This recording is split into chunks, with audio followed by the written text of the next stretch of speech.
Okay. Right. So, I know I said I was gonna play my new game Control, but kinda changed my mind. You know, I just really wanted to play the letter again tonight. I mean, I love this game. It's awesome. So, yeah, of course I'm gonna play it. Um. Anyway, just gonna get this continued. I just started Zachary's earlier. I'm gonna do like a little mini recap real quick with Hannah because that was fucked up. So basically on the last day, uh, long story short, um, I find out that he's cheating on me and supposedly, my husband supposedly had an unborn baby with my friend, but she kind of like convinced herself that part itself is like wrong because why would he have a kid, you know? But then we had fun together. It's so cute, and now I really want both of them to get together because, yeah. But then the next day, Hannah asked for a break. She's gonna stay at the penthouse. Then Luke, as usual, decided to be a bit of an ass, but whatever. Then we call Rebecca. We call Becca, or Becky, depending on who you're talking to. And, well, Hannah almost gets Zach's number, but then the ghost bitch shows back up. Yeah, that's I'm just gonna call her a ghost bitch because that's all she is. But yeah, she shows back up, and then Hannah kind of has a seizure, I guess. And then Luke shows up, is comforting her and all that, and then that's it. That's all I got. It switched right after that, and I'm really pissed off about it. Oh, Zach's not that tall. He's only 6 foot. I mean, I guess that's tall, but he's not. The way that they made it seem is like he's outrageously tall. But whatever. The cat is already hanging. Alright, so let's do like the little basics of this real quick. Before his parents' death, he lived in New Jersey where his family owned a diner and bakery. He and his older sister were orphaned due to a hate crime, and they were forced to move to England where their parents lived. He had loved cooking and helping out the old diner, but grew lazy and disinterested after the incident. It did not help that he was one of the few blacks in a predominantly white community at the time. His passion for the visual arts was sparked when he found old Polaroids and home movies of his parents. Parents didn't help pay his rent, but the man has set his sights on indie film scene. It was during the creation of his first documentary that a robbery occurred, and Ashton was there to investigate. Being in the wrong place at the wrong time led to Zachary being placed as a suspect, but the rookie detective helped him clear his name. Well, that was nice, but not least. I mean, they're friends now, so of course that had to have happened, but still. But yeah. God. Sometimes people suck, so. Anyway. So, the pleasant aroma hits me long before I cross the threshold. Faint, but light and warm, a reminder of what home is. Pa's stern, commending gaze, Ma's tender smiles, the sunlight filtering through the eaves in the morning, and the distinct smell of cinnamon and vanilla as it drifts through the air every time something cooks from the room. The room, our room. Mom and Pa's pride and joy. My sister and I too, eventually. But we ain't allowed there. Not yet. Not until we're taller or older. Not until we've learned how to take care of ourselves and not burn our hands or reach the cupboards without having to be lifted. But a little peek wouldn't hurt, yeah? Floorboards are cold under my feet, more than it usually is.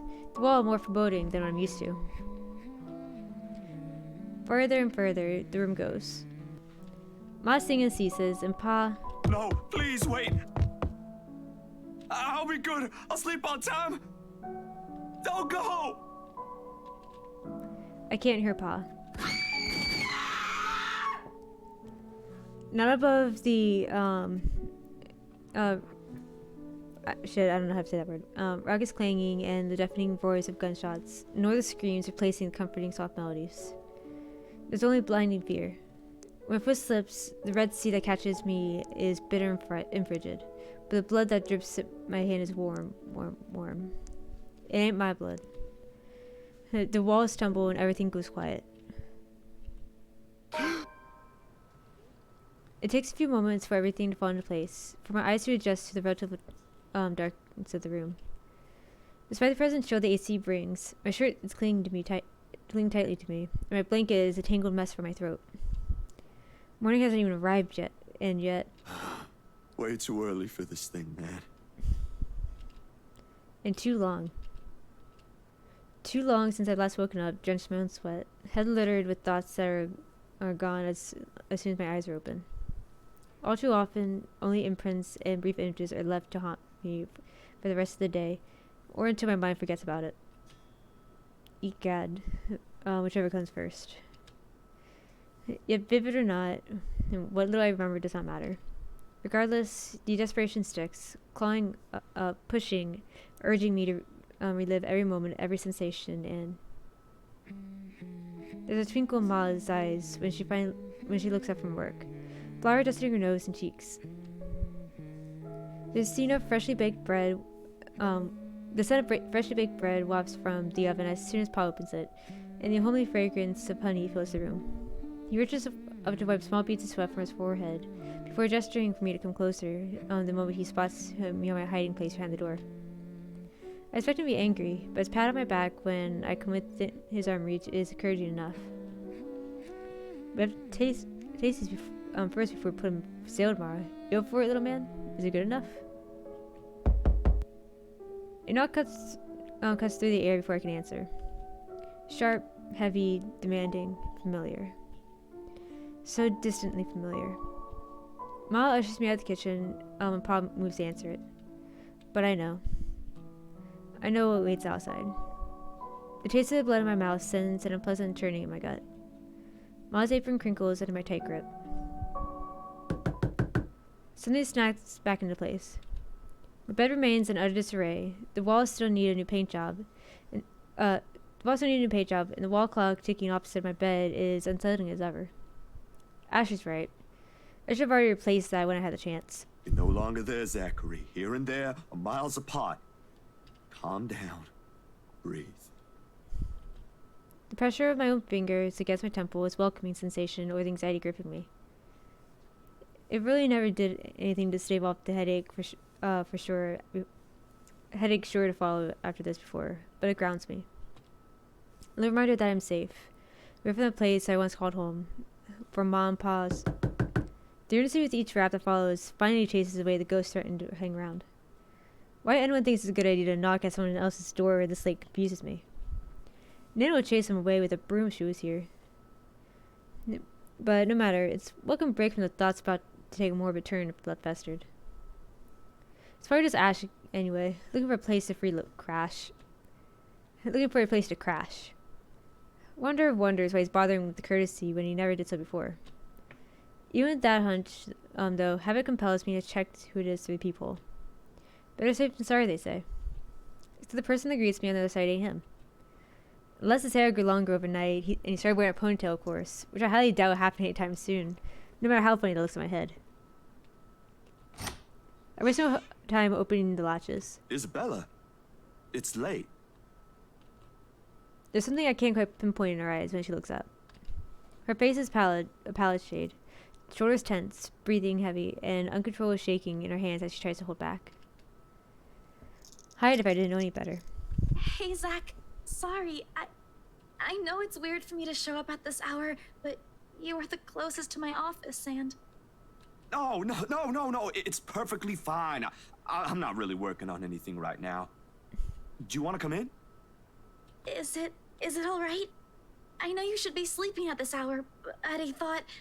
I'm sorry, I just thought... I have no idea why I went here.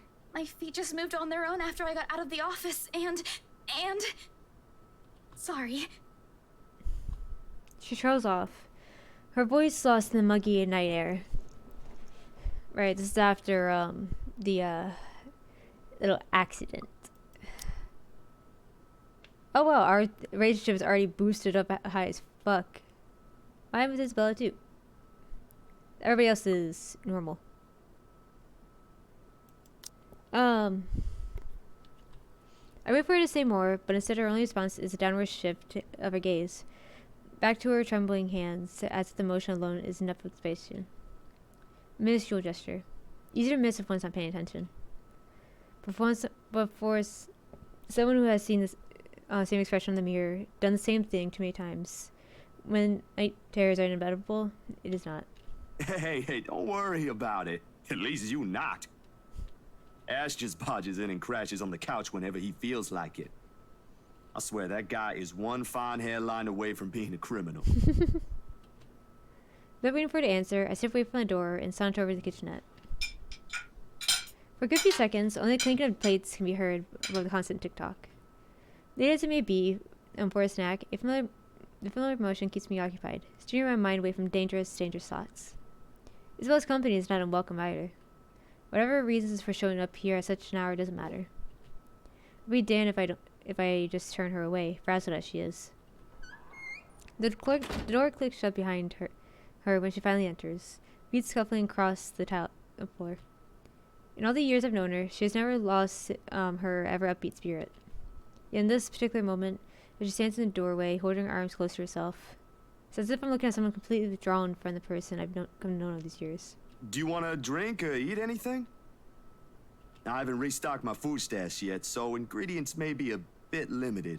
But I'm sure I can whip something up with what I have here. Just water will do, please. Thanks, Zach. What? No additional food requests? That's new. I'll put something together for you anyway. Feel free to make yourself at home. You ain't exactly a new visitor here. Although my room's not at its most presentable right now. Sorry. New freelance gigs and such. There's no problem, man. Didn't have time to fix things up here lately. It's okay. I don't mind. Usually she has something more to say about that. A quip, a witty remark to provoke laughter or two. Nothing from her this time. Luke smiled before she takes a seat on the couch, and silence that stretches out until what we left hanging feels disconcerting. Before everything turns stifling and awkward, I continue talking, if only to keep the dead air at bay. How am I supposed to keep a conversation going when the person you're talking to is like this? Anyway, gigs. Can you believe this one client we got? Boss had all my schedule shoots shifted after they caught wind of this couple buying a new property. Man, must be nice to have all the money in the world. The world itself moves for you, huh? She's curled up on one side of the couch and hugging her knees close when I bring the tray of sandwiches and the water she requested. She starts to straighten up as I'm unloading the contents, but pauses as soon as I hold my hand up. Hold up my hand in a halting gesture. You're a guest. Didn't I say you're free to make yourself at home?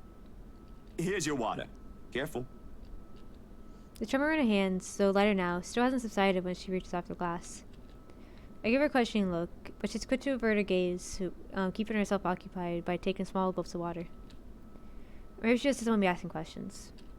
Worrying. This sudden loss for words, this bout of quiet, not normally present in our chats. Even the creaking of the old chair when I take the seat was welcome break. Though the company's familiar, this has gone way past unnerving. What happened? Overtime at work? She doesn't answer immediately. Another gulp drains her glass of its remaining contents. One would think it would be enough to help her recover, yet she doesn't lose her taut grip on the glass as she cradles it on her lap. Her eyes take on a focused gaze when she speaks again. Yeah. Boss handed me extra work today. After what happened. To Rose. Rose? Why do I feel like you've mentioned her before? Sorry, I'm better with remembering faces than names. It's okay, man. She's- Same. She was my coworker. That will take some getting used to. I was just talking to her the other day. Was? Did she resign or something? I think I'm missing a few details here, Bella. You've never met her. I think I did mention her once or twice. It doesn't matter. You probably heard her name recently from the news than me. Something clicks then. A little memory from the night before. The bright red light in the dark room, the strong odor of the stop bath, the television barely audible murmur in the background, and a glimpse of a bloody room. News is everywhere, even in the morning that follows. I just didn't think its effects would strike someone this close to me. Oh. Damn. I didn't mean to bring that up. No, like I said, it'll take some getting used to, but it'll get better. I don't know what I all to hope say it to will. this. Things might become a little busier for me, though. She left a lot of things unfinished, and I'm one of the few people in the office who knows how she works. Boss thinks the transition will be easier if I handle it. That explains it. Well, just don't forget you still need rest. Even the most hardworking people I know don't keep hours as late as this. Hell, the subway stopped running hours ago. Crime rate might be lower here than most places, but that doesn't mean you can walk around freely in the middle of the night. He's right, but considering you either gotta walk freely at night or be killed by the damn bitch. Yeah. It's just for today. Still a good thing you dropped by here first. I'm not just about to let you walk out here alone, especially not in the middle of the night. Who knows what else could happen? I'm not saying you should go right now, but I could accompany you home if you... No! Wait, please! The vehement tension in her voice makes me pause, and it isn't this instant the mask she's been keeping up falls apart, but only for a short while. Right then and there, I understood what's hiding behind her unfocused stare from the moment she arrived. Fear. Pure, unadulterated fear. It's disturbing to see such marring her usual upbeat countenance. With a sigh, I cross the small distance separating us and kneel in front of her. She doesn't flinch when I do so. However, the way she appears to make herself small against the couch is telling enough. Bella, this ain't just about your coworker, is it? What is it really about? I'm all ears. The sound of glass shattering rents through the air as soon as her hold on loosens. In the span of a few seconds, her breathing grows labored. I don't know. I don't know anymore. She claps her hand over her ears, pressing it tightly against the sides of her head. Her voice grows weaker with each word, each plea coming out of her mouth. Please don't leave me alone. I don't want to be alone right now. I can't shake it off. Everywhere's not safe and... All right, Isabella. Look at me. Look at me. My hands are firm on her shoulders when I pull her up to look at me. It takes every force of will to ignore the terror in her eyes in favor of taking control of the situation. Too close, too similar. Breathe. Breathe. You're safe here. Inhale, hold, exhale. Stay in the present.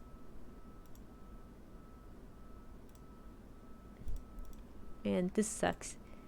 You know, I feel bad for her and shit, you know? I'm here. No one's gonna hurt you. Do you want to talk about it?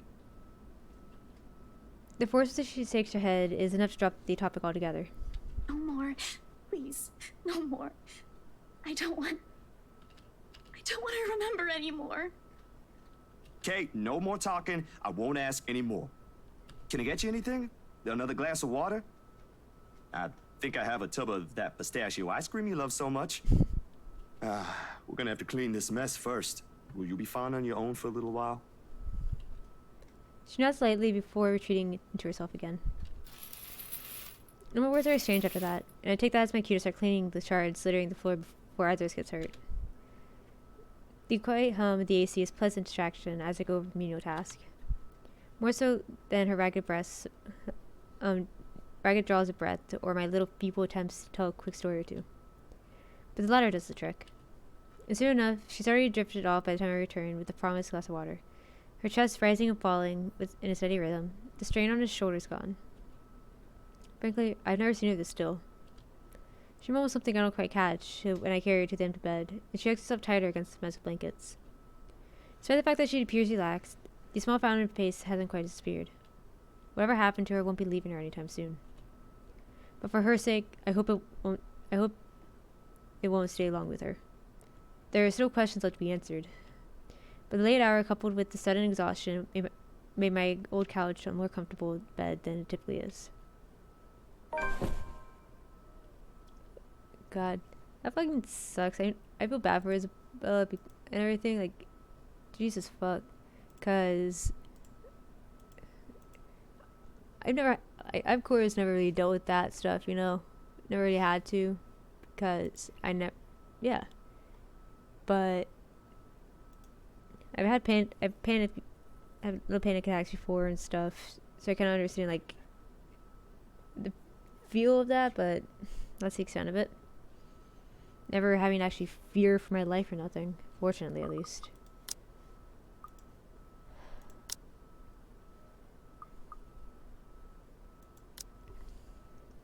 Darkness immediately welcomes me as soon as my head hits my makeshift pillow. I can only wish the dreams will keep at distance for now. For both of us.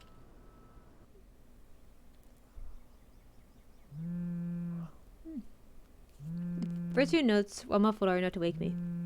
In the end, it became one of those nights when sleep passes like a blink and is plagued with vague, fuzzy thoughts. I let my hand rub away the drowsiness from my eyes, although it does little to relieve the gritty, burning sensation of my eyelids. Outside, the sun has yet to peek over the horizon, but night has already given way to the cool morning light, washing everything in subtle gray hues. At this hour, the entire city remains sun-stirring. Ordinarily, waking up for my own alarm means abusing the snooze button. Twice or thrice, just to catch those few precious extra minutes of sleep. But the persistent ringing makes it impossible now. This better be good. God, I've never heard him sound so grumpy. Quickly, I scrambled for the bag sitting at the foot of my bed. The ringing hasn't stopped, even as I fish my phone out, and Ashton's name flashes brightly on the screen when I turn it on. Must be pretty urgent if he hasn't dropped the call yet. Took you long enough, Z-Man.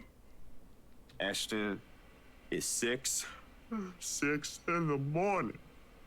The sun hasn't even risen. Hell, my brain ain't even awake yet. Stop calling me Z-Man. It's 20 past 6, Zach.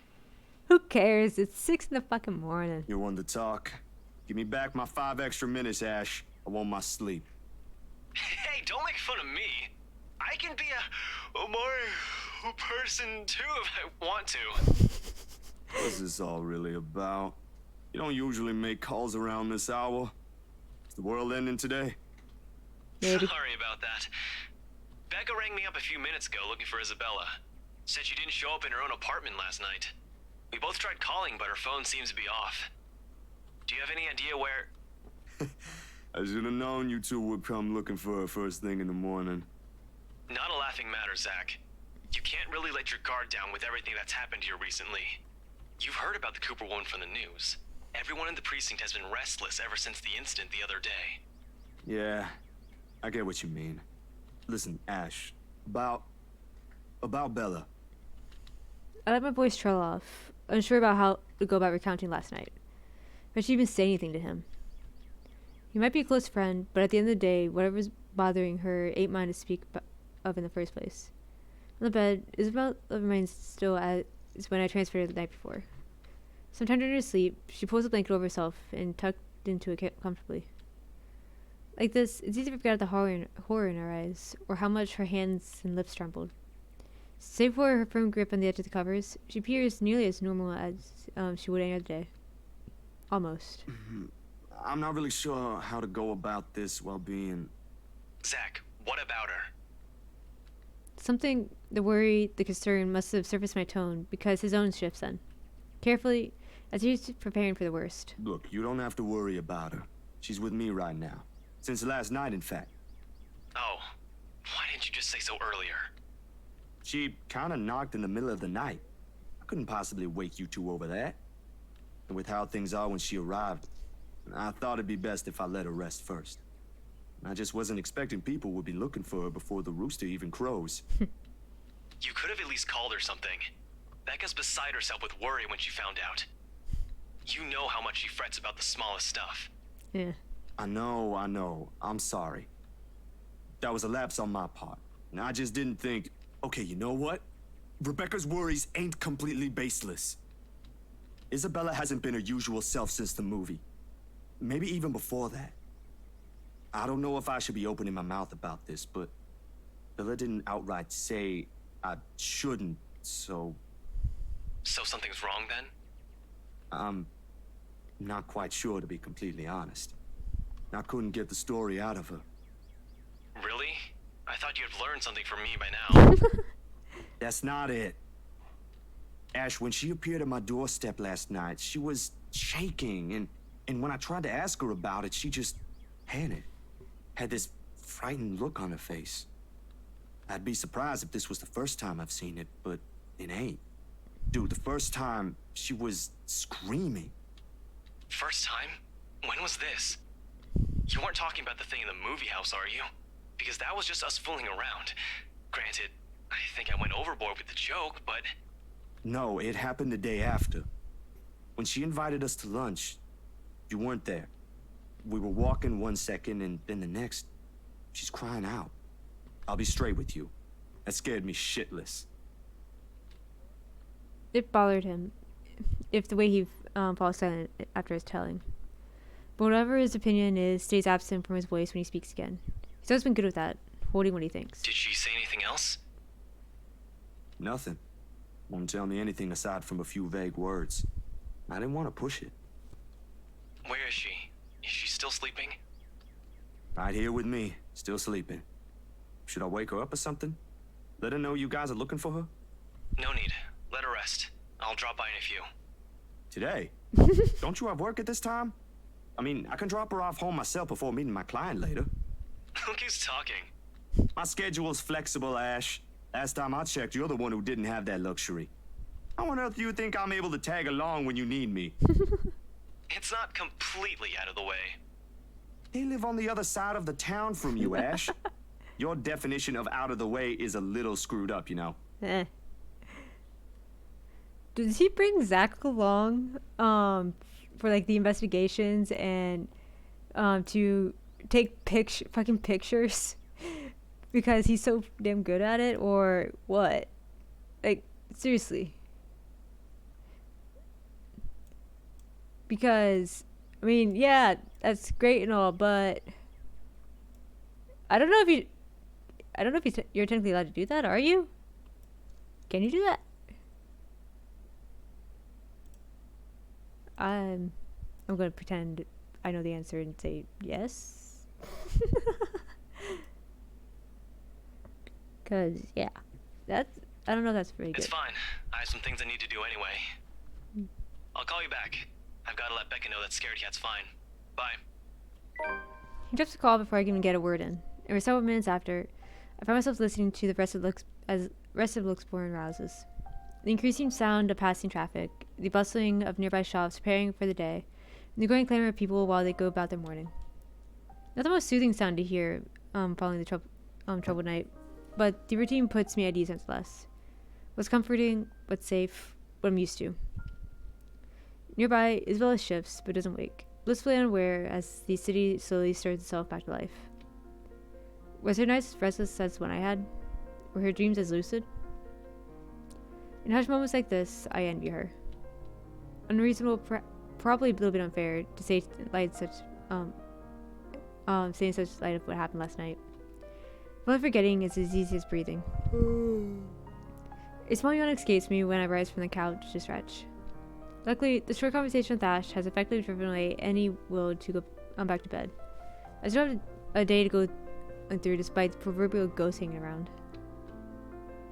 An orange bottle sitting at the edge of my table is reassuring against the palm the instant I pick it up. The sterile odor of the capsule is equally so.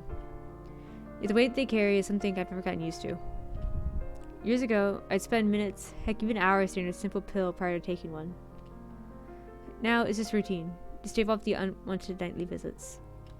Although, I don't think Dr. Navarro would be quite pleased if he ever finds out I'm relying on them again. I do owe him a visit regardless, especially after missing our appointments on purpose and ignoring his calls for weeks. Yeah, that's really not something you should be doing, man.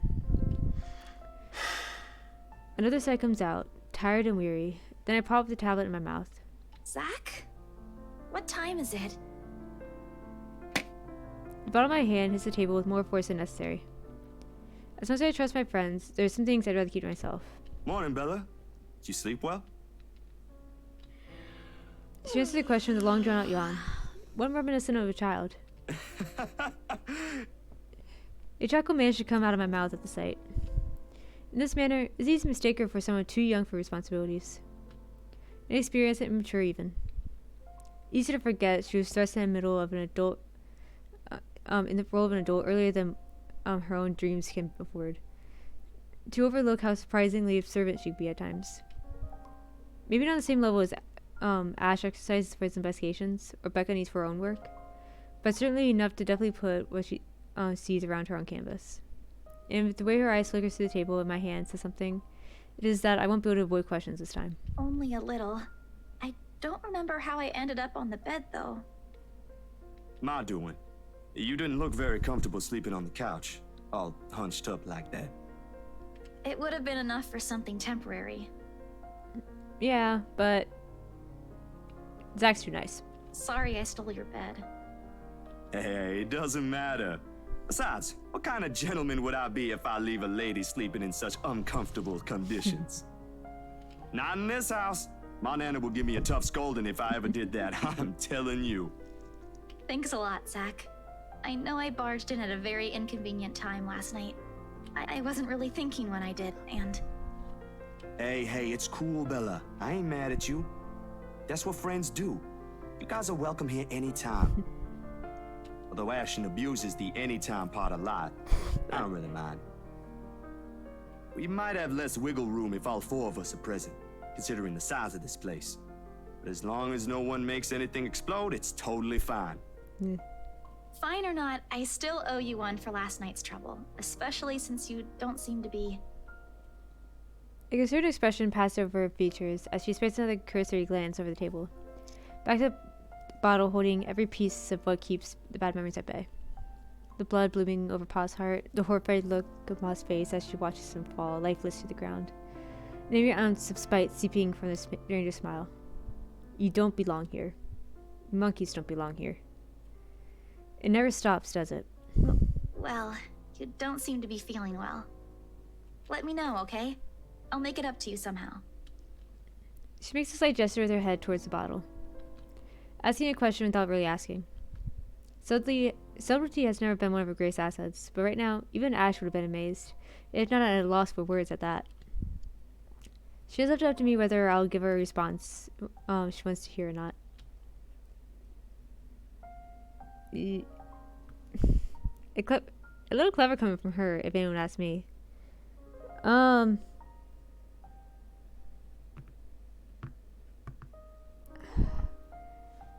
Truth time? I don't know. I want to check before anything else continues. Okay, it went up. Okay. Talking about my own problems, that is. It would never be. Not by a long shot. Not when I let it stay this way for too long. I realized that long ago, when wounds are still fresh and the dreams are nightly occurrence. Can't force yourself to get better or move on to better things. It is what's normal now, and I can only cope. The question in our eyes may be unwavering, unwarranted, born simply out of curiosity and sincere concern for a friend. I don't owe her an explanation, in fact. But of all people I keep close in my life, she's probably one of the very few who perhaps I can trust with this.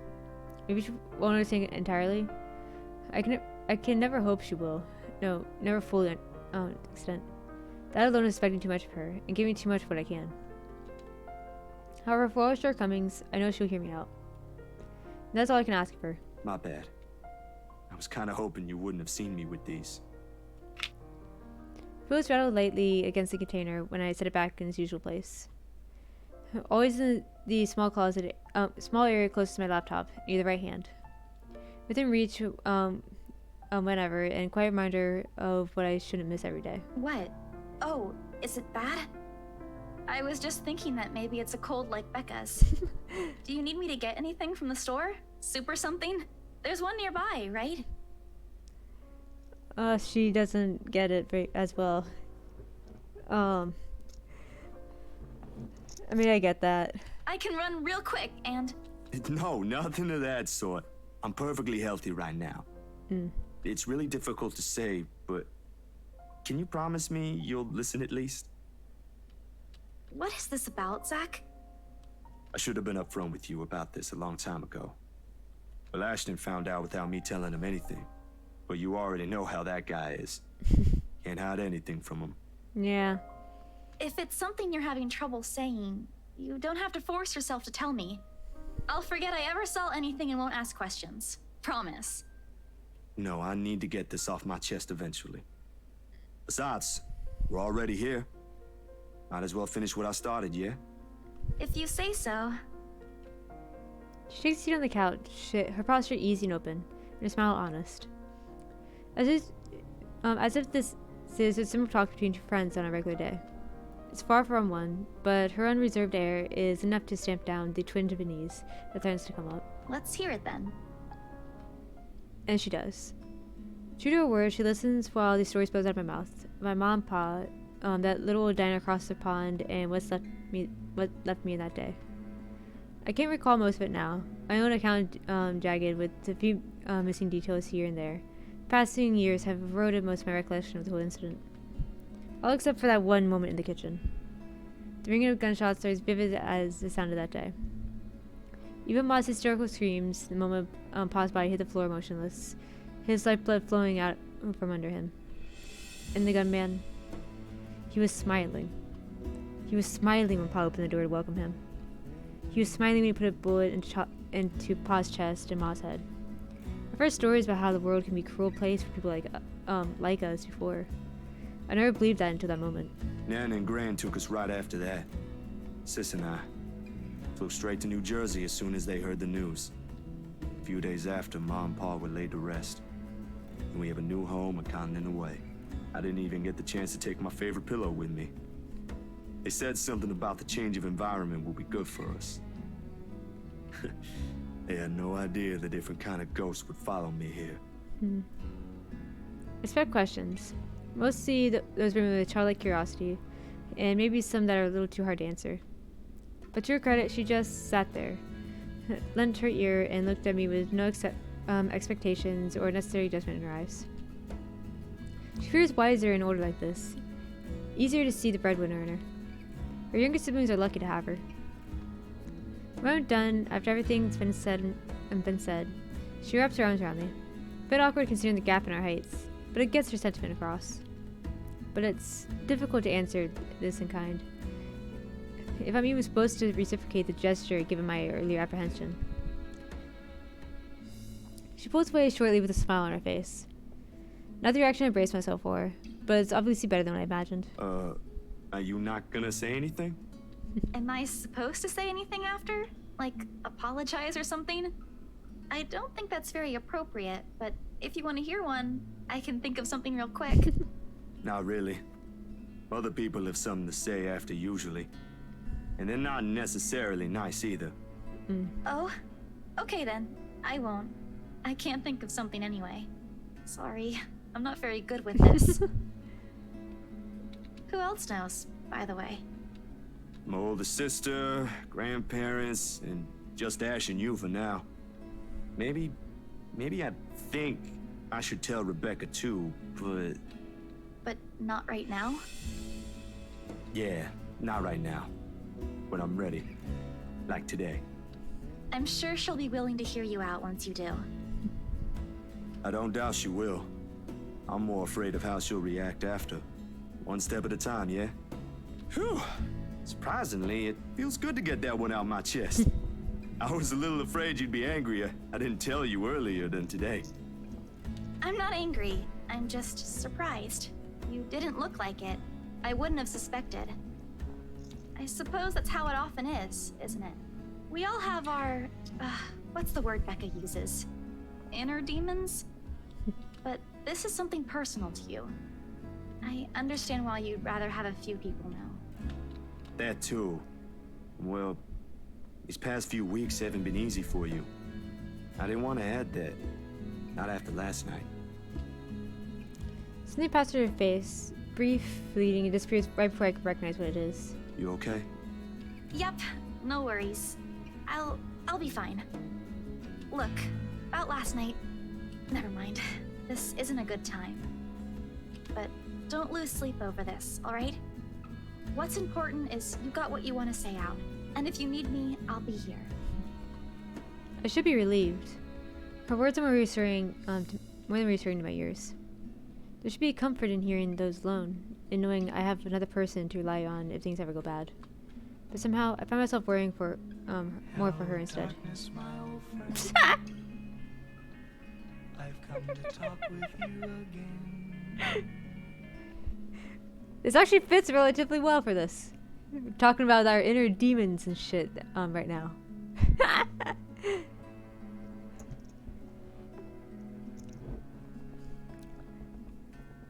Oh god. But somehow I find myself worrying for her even more. I'll make another attempt to get the story from her if I can. But this is a dance I know all too well. With her, I doubt forcing her to say something would yield any results. As much as I want to imitate Ash, there's only so much I can ask that won't result in something a little disastrous. At best, she'll stop talking to me until a week passes. At worst, I'd rather not risk it. I've never seen her angry. Outright annoyed, maybe, often directed at Ash, but never furious. What do they say about the happiest people when angered? Besides, it'd be unfair to her after our little chat. So, food then?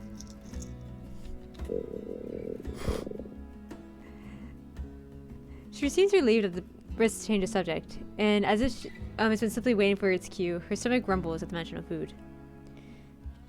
Rather loudly, as a matter of fact. Alrighty, Missy. We're going to get some chow now. Better be quick, though.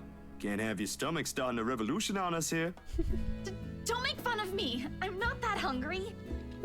Maybe a little. I didn't think I'd end up skipping dinner last night. Oh my god. And now we have one starved stomach protesting. Sorry, it'll be nothing fancy, since I'm a little low on stocks. I should probably drop by the grocery store after the meeting this afternoon. I can make a quick run for you if you want. Nah, I've got enough to put together something nice here.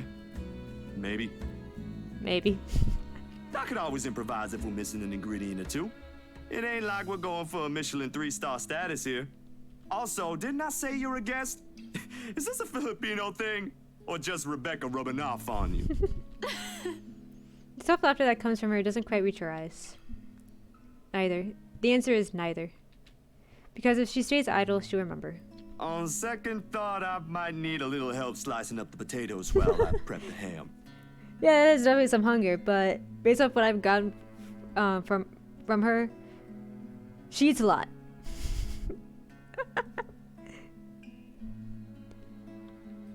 You up for that? What? Do you think instant noodles are all I'm about? Yes. I'll have you know, I can cook a mean paella with my eyes closed. All my siblings love it. I actually don't know what that is, so. Sure you can. Come on. I think I know what we'll do with those spare ingredients. Despite the massive effort to keep the mood light with small chatter, cooking ends up being a mostly quiet affair. Between us, the constant clap of the knife against the board, the muffled noise from the television and us running, words have become surprisingly difficult to string together. Not entirely unusual. We've had moments like this before, but definitely unnerving with how things are now. I really wish someone else would come knock at the door. As pleasant as this is, breaking the ice or keeping a conversation going has never been my forte. That's always been Isabella's or Rebecca's department. Sometimes Ash's, although coming from him border on awkward and embarrassing. Speaking of the guy, he never did call back, and it went but my entire yearly salary he fell back asleep right after that call. Or not. Sorry, Bella. Could you... Yep, I got it. The potatoes are almost ready, by the way. I turned down the heat just in case. You might want to check on them, though. Hold on, I'll be right there. Sheesh, wait up. If If you keep rapping at the door like that, you'll break it down. Ash. Oh, good. You're awake. Wait, why didn't he barge in like he usually does? That's what Zach said. He usually just plain barges right in and bangs on, and then just bangs on the door, rounds, passes out. I mean, fair, but Ash already woke himself in. I'm gonna take my eyes away from the oven. He's never been really keen with the notion of courtesies after he's warmed up to you, this guy. All 13 of my logs, he broke and attest to that. Well, fuck, but dude. Quit breaking the fucking locks. He's a good fellow, though. Maybe a tad standoffish at first glance, but he's trustworthy. Don't you have work today? I could ask the same of you. Hey, Izzy, man. I think we're gonna laugh at that every time he says that. Cause, wow. You're late. Something came up? You need to drop the Z-Man. It's getting old. Sorry, I got caught with something at the precinct on the way here. Had to attend to that first before things got out of hand. I'd tell you about it, but you know how it can be with those kinds of things.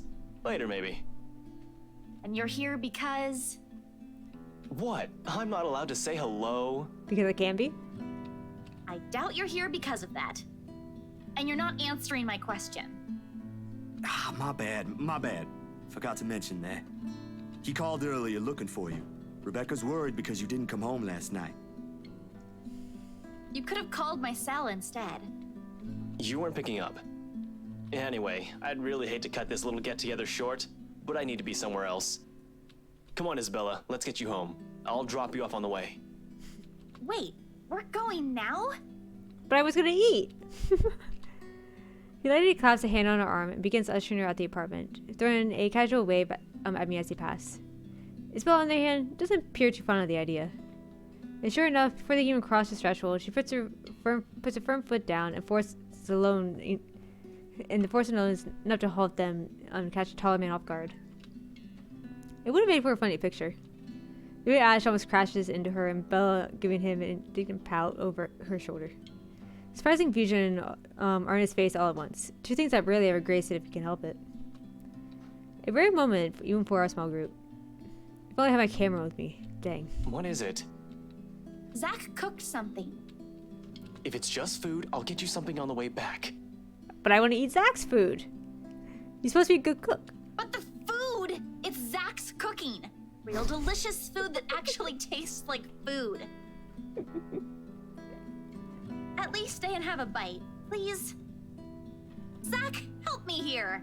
Yeah, please stay. Used to. Whenever they're in the same room, sometimes it feels like hurting a group of unruly kids instead of talking to two mature adults. One moment they're engaged in pleasant chit chat, and next they're bickering over a minor issue. Frankly, if I didn't know any better and I have an overactive imagination, I'd say there's something going on. Yeah, they're both fucking children. This guy has a crush on her and she's fucking oblivious and is, yeah. Well, I don't know how oblivious she actually is, but never mind how utterly impossible that idea is. It might be just me reading too much into things, as like always. I can already hear Ash's laughter if I so much as suggest such. Ugh. This, however, fuck. I know if I have to guess properly, that this one will boost Isabella's, but fuck Ash's. But then this one will boost Ash's and fuck Isabella's. So I don't. And Ash's relationship is like there, but Isabella's is bumped up. But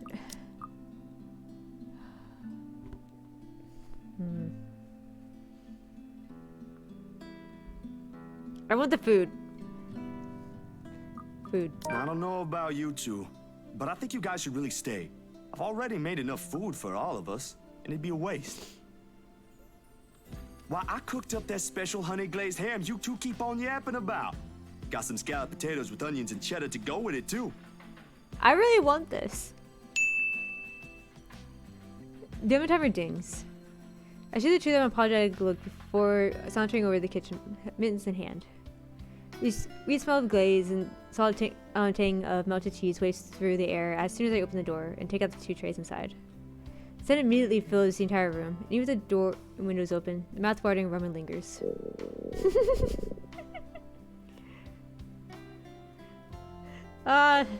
Did he starve himself too? Fuck. How did this go anyway? Oh wait, it bumped both? Okay, that's good. It works for me. But fucking Ash. It's appealing enough that when I put the dishes down on the counter, another starved stomach protests loudly, followed by a burst of laughter. My head snaps at the 2 of them, and I can't keep that back smile at the sight they make. Isabella's clinging to the door frame, doubled over with breathless laughter. Ash is more composed of the 2, trying to look unconcerned, but a flush has crept up his neck and cheeks. It's clear whose stomach that came from, and Isabella's not gonna let him live this down. You're in no place to reject an offer of free food, Frey. I wasn't rejecting anything. Damn it, I just missed a meal, that's all. Aw, he's flustered. Shut it! Those guys at the precinct said it was urgent. Somebody has to be responsible for it. Well, aren't you precious? Oh god, I'm loving this one. Right. You know, if you keep laughing like that, you'll burst. I'm sure it won't be as bad as your stomach suddenly rumbling like a starved. Aye, kiddos, play nice. Food's gonna get cold if we keep this up. Ash, you gonna stay? Might as well, since Scaredy Cat's so hell-bent on staying. And plus, you need food. This is a nice picture, though. We eventually settled down after the food has been served. The giant is replaced by another round of friendly chatter, most about what's on the news the night before. There is, however, a conscious effort to avoid mentioning what's currently on the headlines. The dead is never a good topic to talk over food and polite company. This case in particular. The wounds are too fresh, too soon. It's like I'd likely avoid it as well if I were in her position. And someone I personally knew passed away in a gruesome manner like that. I want the food. Why can't I get the food? That's not fair. I would take a Coke. Though perhaps the closest we got to broaching the topic is when the infamous mansion is brought up again. But even then, we are careful, Ash and I. We keep the conversation light and avoid bringing up her late business partner. It's the best we could do. The Wrights? Yeah, they're planning to move in soon. In fact, they already have a housewarming party planned. It's why they wanted us to rush the papers. They wanted to send the invitations out as soon as possible. Oh, now I get it. Get what? Remember what I told you last night about the new clients? Oh, okay. Vaguely? Sorry, I was a little out of it yesterday. That's Was no it the problem. photo shoot? Yep, it's actually for the one you sold. Ermite, something. When you put it that way, I suppose it makes sense why my boss wants me to prioritize the couple. They can have those documents rushed at just a snap of their fingers. And they're more influential than I initially thought. Man, I guess my boss is expecting a lot more from this project than I expected. Hope I can live up to it. Your photographs are more than good enough, Zach. You'd probably win an international award if you let yourself. Ma'am Hana's easy to please, too. As long as you're good at following instructions. Easier said than done. Different clients have different tastes after all. True that. Still, a week? I don't think that's possible. Now that you mentioned it, yeah. They wanted everything finished at the earliest. To be honest, it's not unheard of, but... But it's still weird. Still weird, yeah? Why was he gonna say fishy? Like, but then change its mind, like from fishy to weird, and everything. A slip of the tongue. It's barely noticeable as someone who's already familiar with Ash's ways. Yet, in this moment, it's impossible to miss. I shoot him a curious glance, but he ignores it. Rather pointedly. I can't exactly say it's like that, where I'm just the middleman after all. As much as I want to comment on it, I only know what's on the surface, not the in and outs. Yeah, she's got a point there. I mean, I don't know. It just... They're weird in the first place. It's just that BRC and my boss are more hands-on with the legal stuff this time, despite having a separate department dedicated to it. Well, yeah, they want to cater to the super famous people. Maybe Mr. Wright helped with it too. They have their own legal team for this, don't they? Well, they should have one. Especially for a big property like this. They have, but like I said, it's off our hands. Rose and I don't handle this stuff in the office. If anything, to me, this just means I'll be able to send the rest of the funds to Papa's treatment earlier. I guess that makes a whole lot of sense. Officially off our instant noodle diet, aren't we? Yeah, 3 months instant noodles 3 times a day. If she eats salt 3 times a day. Ash, has anyone ever told you that you have an uncanny way of ruining the mood? What? I was just saying. A few more months of stuffing your face with those, and I'm sure you'll start to look like a noodle cup. That's a pretty picture. At least I don't live off convenience store food. Or make poor, unassuming pressure cookers explode. Fuck. The pressure cookers. Oh my god, what the fuck? What? How did you... Oh, come on, Zach. I can't... Oh god. Sorry. It just came up while we were cooking earlier. I'm impressed, Ashton Frey. You even made it to the news. A one-time thing. And it wasn't as big as you seem to be imagining. Oh, sure. Let's all pretend that one time you almost set my apartment on fire didn't happen too. Oh god. How can a person be such a bad cook? Hey, that was an accident. You were making a salad, Ash. How the fuck do you do that? Can we please move on to a different topic? It helps. The casual talk, the harmless teasing, the mundane stories interesting enough to let times pass unnoticed. By the time lunch ends, the shadows are no longer at the forefront of my mind. If it's the same for Isabella, for whatever troubles her, I can never tell. These things, the anxiety, the fear, they ain't easily seen, and easy forgotten after all. You go on ahead. I've got a few things I need to ask Zach. I'll be downstairs in a minute. Confusion briefly flashes on her face as she catches the keys he tossed over. But he doesn't give her an answer and waits for her to go ahead. How sure are you I won't be driving away with your Shirley? I forgot he named his car Shirley. You don't even have a license. Do you even know how to? Papa taught me how. I'm probably a better driver than you. See you later, Zach. Thanks for the food. Ooh, food. Always has to have the last word, don't you? You're welcome. I'll send you the recipe for the potatoes tonight. A grin back on her face when she leaves and closes the door behind her. For a little while after we're left alone, Ash goes wholly quiet, listening, waiting for her remaining footsteps in the hall to fade. The early amusement from his face is gone from his face, replaced by what I can only describe as trepidation. I know that look all too well. When he's like this, he's expecting shit to go down at some point. That wasn't very nice, Ash. What was that with Isabella earlier? You're usually subtler with your questions. They hired you. Hired me who? Don't change the subject yet. What's really going on here?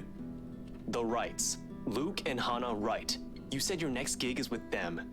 Is that what this is all about? Just be careful around them. You have no idea what you're dealing with when it comes to that couple. I'd rather you stay as far away from them as possible, but you're already here. Isabella's their real estate agent. Seriously, of all the people in Luxburn.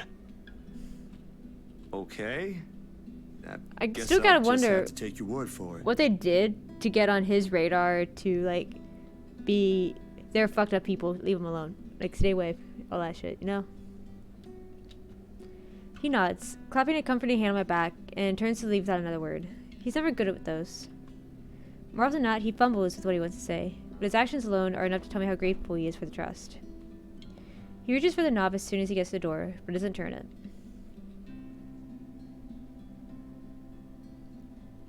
Hi, kitty. Instead, he looks back and gestures with his head towards the table. I don't need to follow his line of sight to know what he's going to ask about.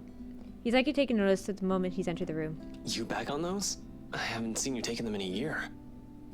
Yeah, I kinda had to. It got worse after the film fest. The dreams, that is.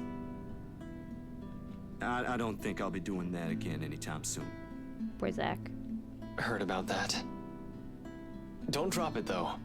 You don't want Becca scolding you. She actually enjoyed the movie you made, and she's hard to please. Consider that a small victory. You don't have to tell me. She already did. Rebecca and Bella both gave me an earful after I said the opposite. Promised them I wouldn't, but you can never tell. Hopefully, once I feel better, I'll be able to think about it properly. Speaking of Bella, she didn't open up to me, but maybe with you and Rebecca. Yeah, I'll try. I can't promise anything, but I'll talk to her. Thanks. That's all I'm asking. This time, when he reaches for the door, he lets it fully close behind him without glancing back. A mild draft sweeps into the room as he closes the door behind him, slightly disturbing the papers and my fridge. A lone note flutters by my feet, the letters on the surface glaring at me with mute intensity. Ermengarde Mansion, H. Wright, 11 a.m. After Ashton's warning, they hold a different meaning now.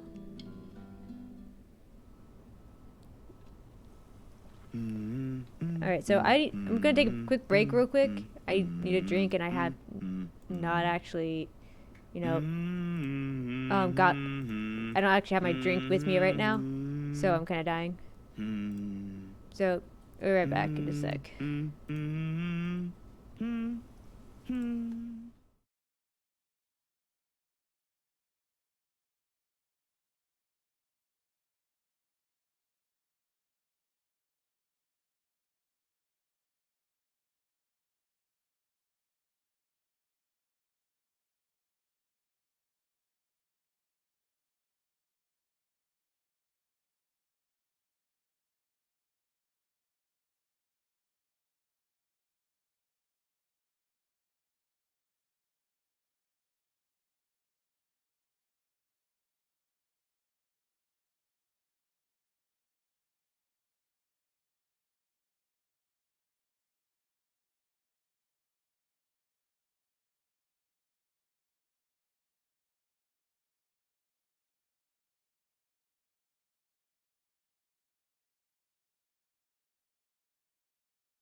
Okay.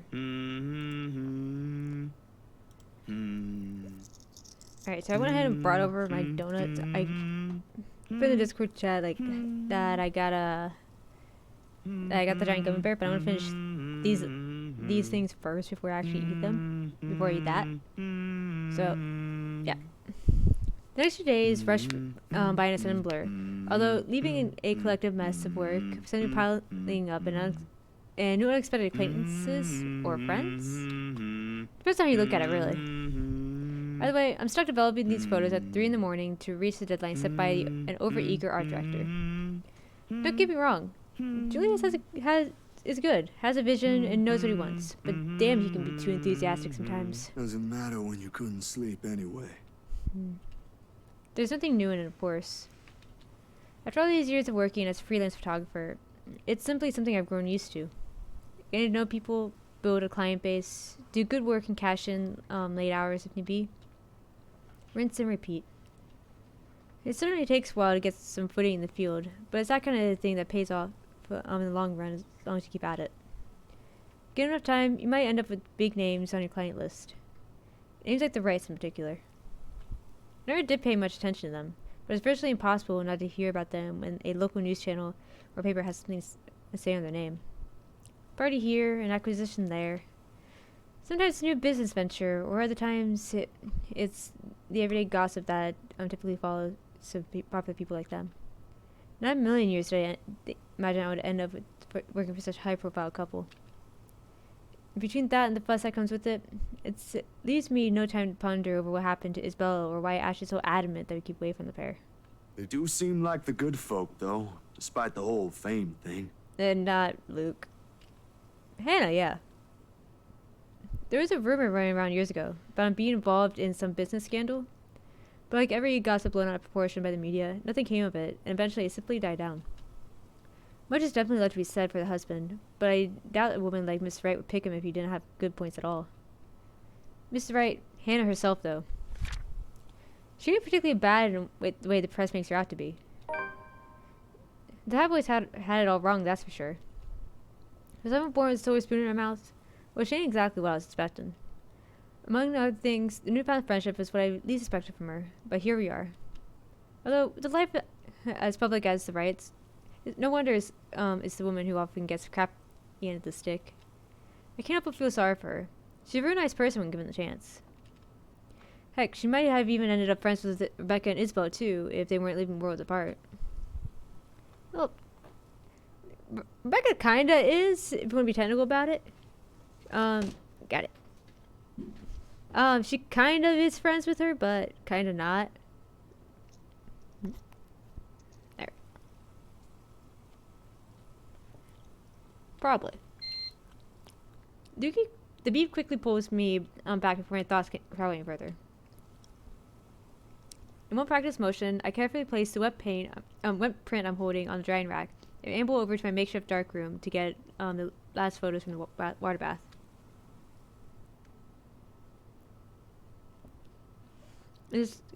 Inside the converted closet, the film processor lets out another soft clap before going on standby mode. At its mouth, a lone photograph sits on a tray, barely visible with the lack of light. It's the last one for tonight. Last one tonight for Mrs. Wright requested. I don't usually make this a habit, giving away stuff that is. It's bad for business, no matter how well-intentioned or generous you are. With the exception, however, she did treat me well and was a pleasant companion throughout the entire shoot. Even if she didn't ask, I would have probably given her a few prints for the hell of it. Miss Wright ain't such a bad subject to begin with. Ah, fuck.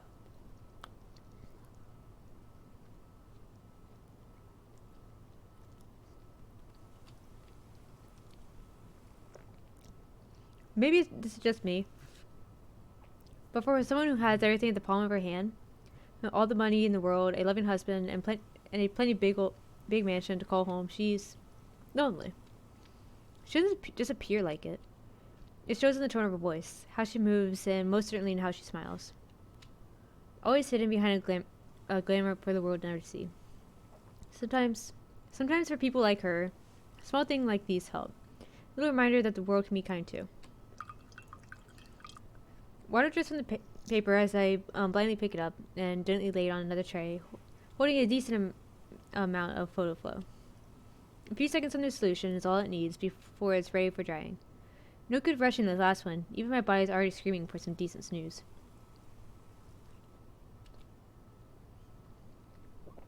My hand fumbles for the light switch, moving towards it with familiarity, while I fish for a squeegee among the mess of tools in the drawer with the other one.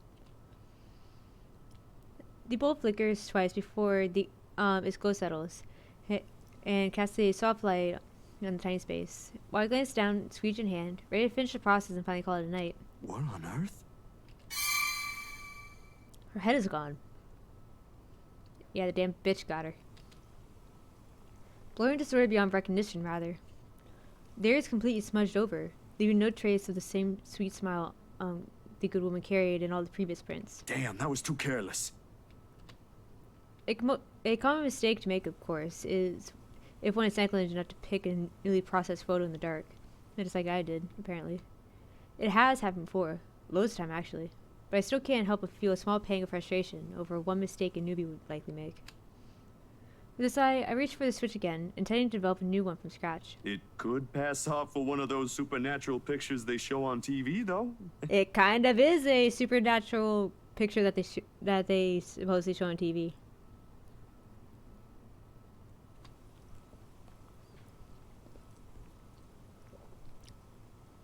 A memory clicks. One cursory thought in the sea of many, and a short yet distinct second from the day before.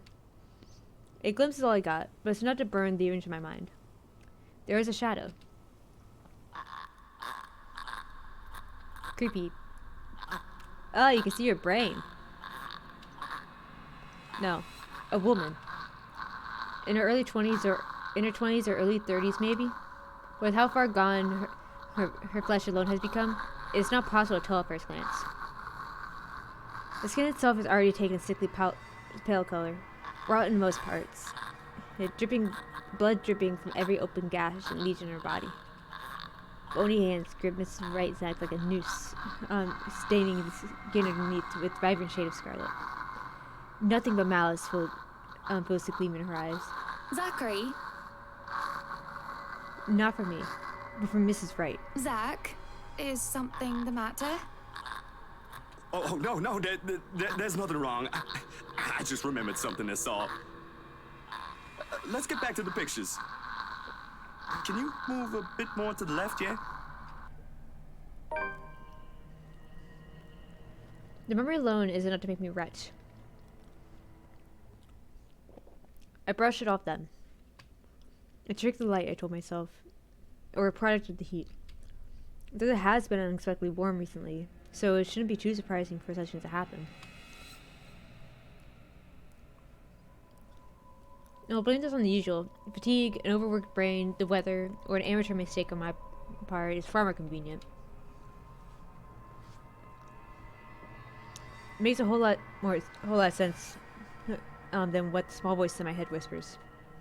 Same tiny voice suddenly makes itself known when something's about, the same one that lent a curious ear to Isabella's worries about the mansion. In each second I spent staring at the photograph, the murmurs in my head only grew louder against my ears. I know what I picked last time. I picked show the photo to Ash. So let's go with show the photo to Hannah this time. I don't have an explanation for what I saw yesterday. Yet. I mean, I don't think Hannah can really do shit. But considering the fact that I know what happens with Ash's route, after that, I get to talk to Professor Andrew. After that, we'd have our discussion about the pictures. But I never did Hannah before. So I kind of want to know what happens there. Yet.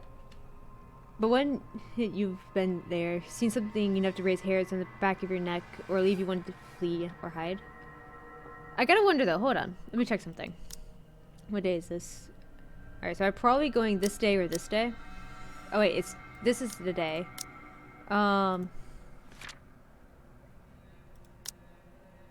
Okay.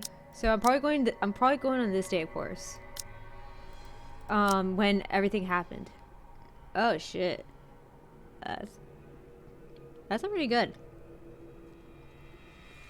Cause she just about died, so I highly doubt Luke's gonna be very forthcoming about any shit that's happened. You know? Want that food.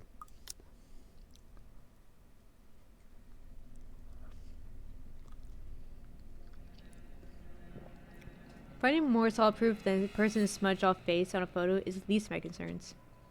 Ashton will undoubtedly give me flack for saying that, or even considering Isabella's words and those silly tales about the place. The guy's skeptic through and through. It would take more than my account for him to even give a single thought. Well, considering the fact that Isabella's already flipped out as fuck and, of course, just about fucking died.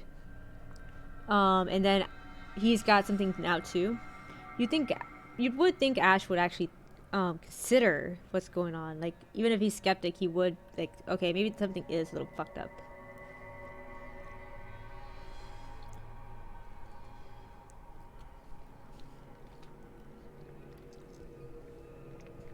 However, more than his opinion, it's Mrs. Wright I'm concerned about. Sure, she must have felt something if those TV shows are to be believed. A touch of coldness on her neck, maybe a feeling of being watched. That's what often happens, ain't it? Outside, the sun has yet to rise.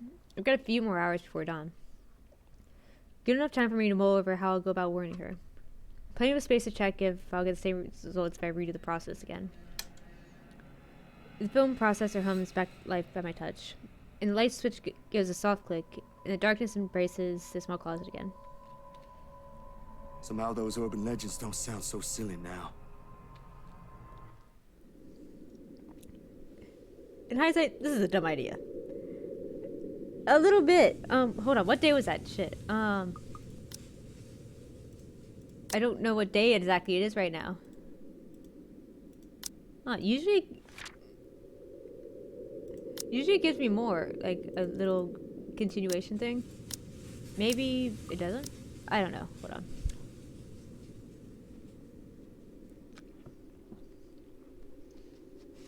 Alright, I'm done with that for now. I'll finish it in a few.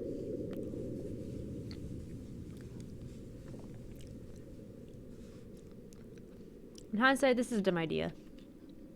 That is to say, rushing a client I barely know's name, rushing to a client I barely knows home first thing in the morning with news of a ghost lady potentially haunting their newly bought property.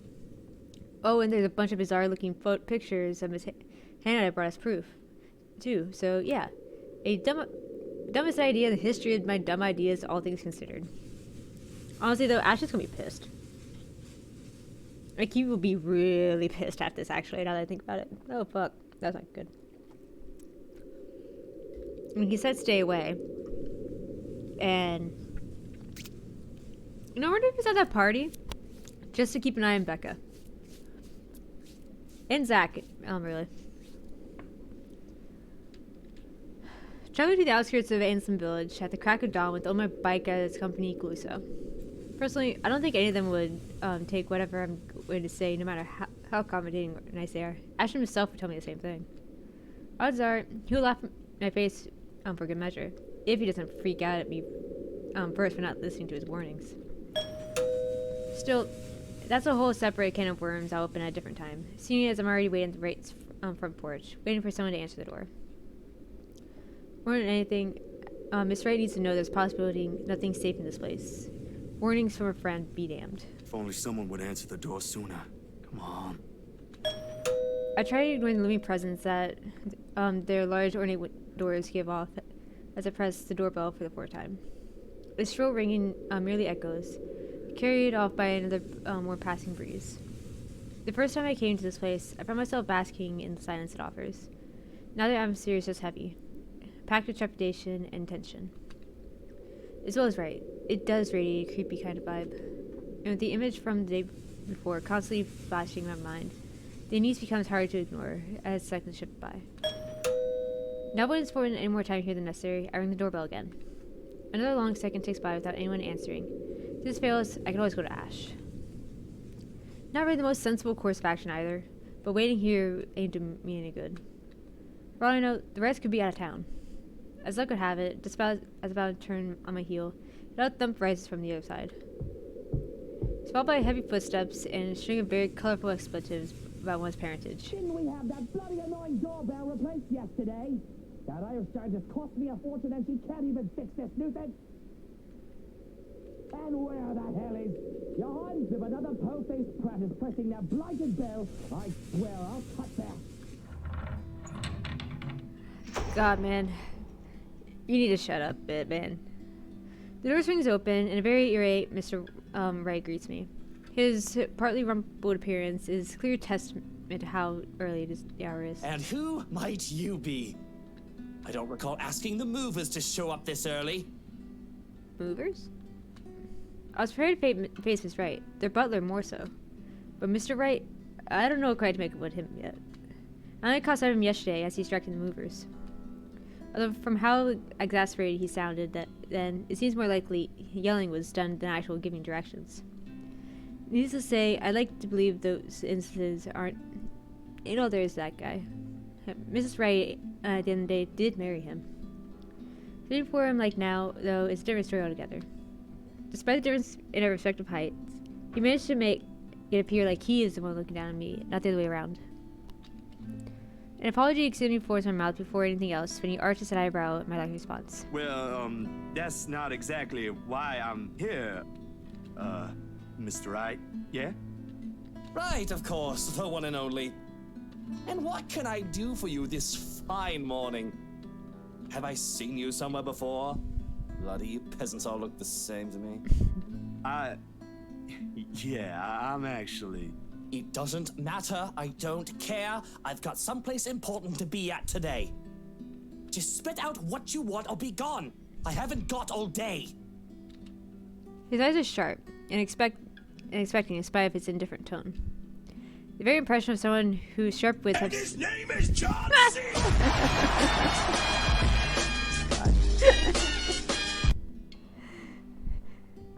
Hey, Snorlax, you missed the creepy, man. You missed the creepy shit that happened. Also, I got donuts. Alright. The kind you have to be careful to choose your words around. Just asserting how a simple conversation can seem like a ruthless form of social maneuvering. I can see why Miss Wright would steer clear of it, if only for a short while. Yeah, you miss every single one, man. I don't get how that keeps happening, cause yeah. I like my donuts better. I'm trying to finish these off before I can eat my gummy bear at least. I don't think he would take too kindly to me being friends with Hannah, considering considering that he didn't really like the fact that Hannah was interacting with me, Zach. So I'll say I'm the photographer. So I'm in luxury living, sir. He has a business card I hand him with complete passive expression.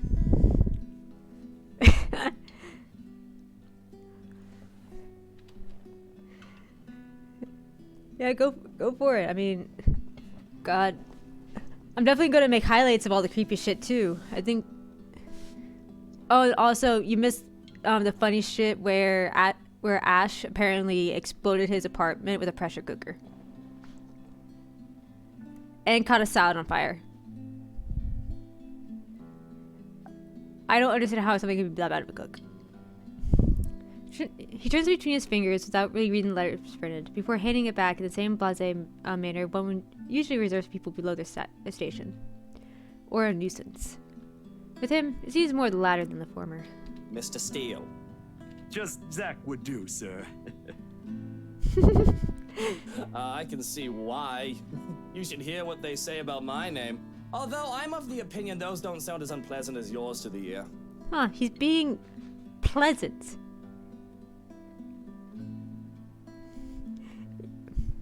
Yeah, I don't mind. I'll get entertainment out of rewatching some of this stuff anyway.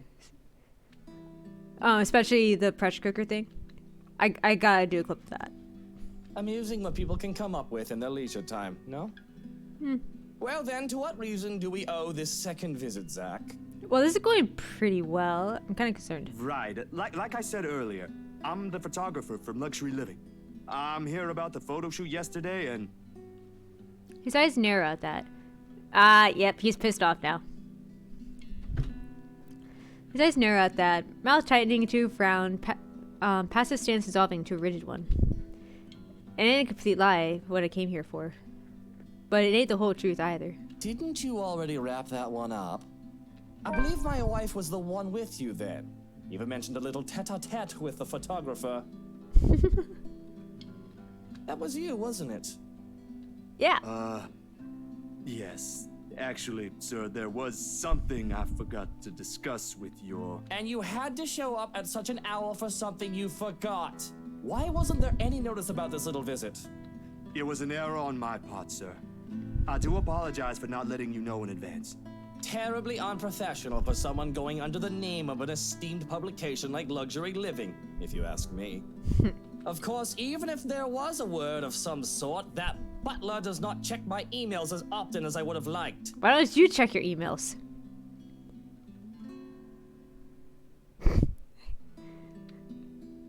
The tete-a-tete. But straight up walking in here this early isn't the most sensible thing to do either. The matter was a bit urgent, and my art director wanted it done as soon as possible before I hand him the finished prints. Not my problem now, is it? A common courtesy would be to wait for replies before barging in. You do well to remember that. He didn't barge in. So you were the one who opened the damn door. I once fired someone before they could even submit an application. Sent an email in the morning and suddenly sauntered in the office looking knackered mere hours after. How do you fire somebody before they even submit the application? Bloody Watkins. That aside, unfortunately, you're going to have to come back some other day. You see, darling wife left not a moment to go. If I remember right, she's here the entire damn day. What day is this? Alright, so I've gotten the general gist of like somewhere around the Eastern is here. I'm pretty sure she was here all day. I have not an inkling where she went or when she'll be back, so you're better off. Love, is it the I neighbors? knew it! Damn bastard. I really hate this man. I know you can change your settings in and get a language thing, and then you can also flip between them. I took a Japanese and then a German class, and I literally had to switch between keyboards, figure out how to type. So it is possible, but it's a pain in the ass. But yeah, this guy's an asshole. I really hate him, and I'm kind of pissed off about the ending from last time. Because, yeah. He stops speaking altogether, and the complacent expression he has on himself collapses. Slowly, he turns just as his wife walks up to him with a step too lively for comfort, a smile too sweet, to be honest. She's very likely heard everything her husband and I had talked about.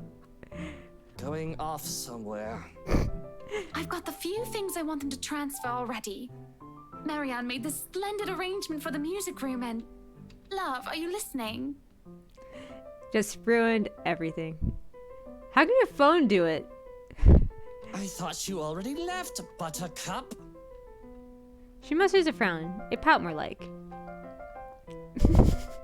A mischievous gleam in her eye when she glances at me says all I need to know. I would have laughed at her antics if it wouldn't offend the other man. But as it is, it's better to let his wife have her fun without any reaction from me. Oh god, what's she doing now? I'm trying on dangerous grounds with him already. Well, I most certainly have not left yet. I wouldn't be standing here if I did, would I? Of course you wouldn't be, darling. But don't you need to be somewhere else today? Something with Marianne? Shopping, girl, things? Yeah, Mrs. Wright is actually the sweetest person I have ever met. Like, she's one of the sweetest people in this game, despite her being, like, she's, like, really up there in statuses and stuff, because, obviously, yeah. But she's incredibly sweet and everything, and he's an asshole still, so I'm keeping that. Oh, I'll be leaving in a few. Unless you want to join us. No thanks, darling. I'm afraid my liver, it's killing me today. Ooh. That's not how it works, dumbass. I thought as much. Maybe if you stop drinking, it wouldn't actually be killing you. Cause it's literally killing you. You needn't have to worry. I'll be gone in a few. It's just that I heard we have a visitor. What kind of person would I be if I didn't greet him before leaving? A very gracious one, I'm sure.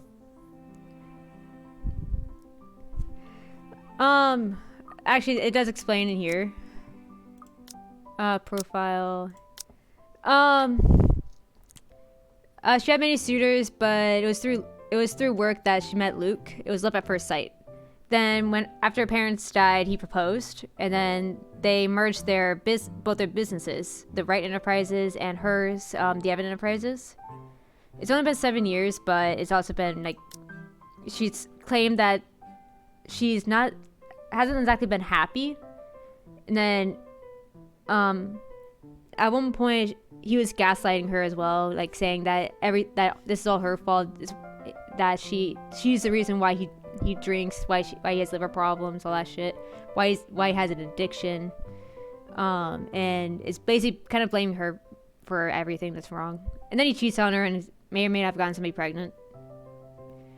It's pissed off. She kind of wants a break. I don't like him. It's kind of obvious at this point that I really don't like him. But not much I can do about it, I guess. Zachary, right? Zach? It's a pleasure to see you again. Likewise, ma'am. I was actually looking for you. Is that so? What for? A huge display of unprofessionalism is what it's for. Johannes, can you come get this asshole? Shush, darling. Let the man speak. Oh yeah, their butler is also one of my favorite characters as well. I'm sure it isn't anything like that if he has to come all the way here, yes?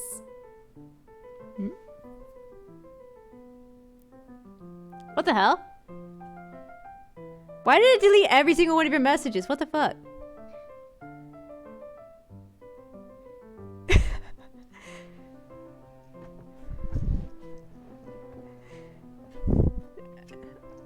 I'm gonna have to fix that. Not now, of course, but I'll have to fix that some other time. It's about yesterday. The photos you asked, I mean. The copies are ready, but... My hand still is as I'm about to fish the prints out of my pocket. A short second passes, which strikes me. How I don't know. I don't think this through at all. Oh, I didn't think it through at all.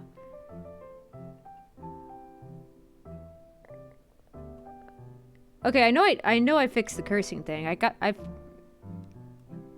Maybe I didn't save? How I'll go about telling her regarding the strange photos or revealing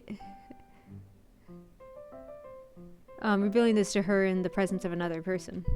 Her husband gazing over us like a hawk doesn't provide any sort of comfort either. Just like that, all the words I've been practicing to say on the way here inevitably fall stiffly in my mouth. Mr. Rice knows my hesitation because shortly she gives her husband's arm a gentle squeeze, a tender smile gracing her face.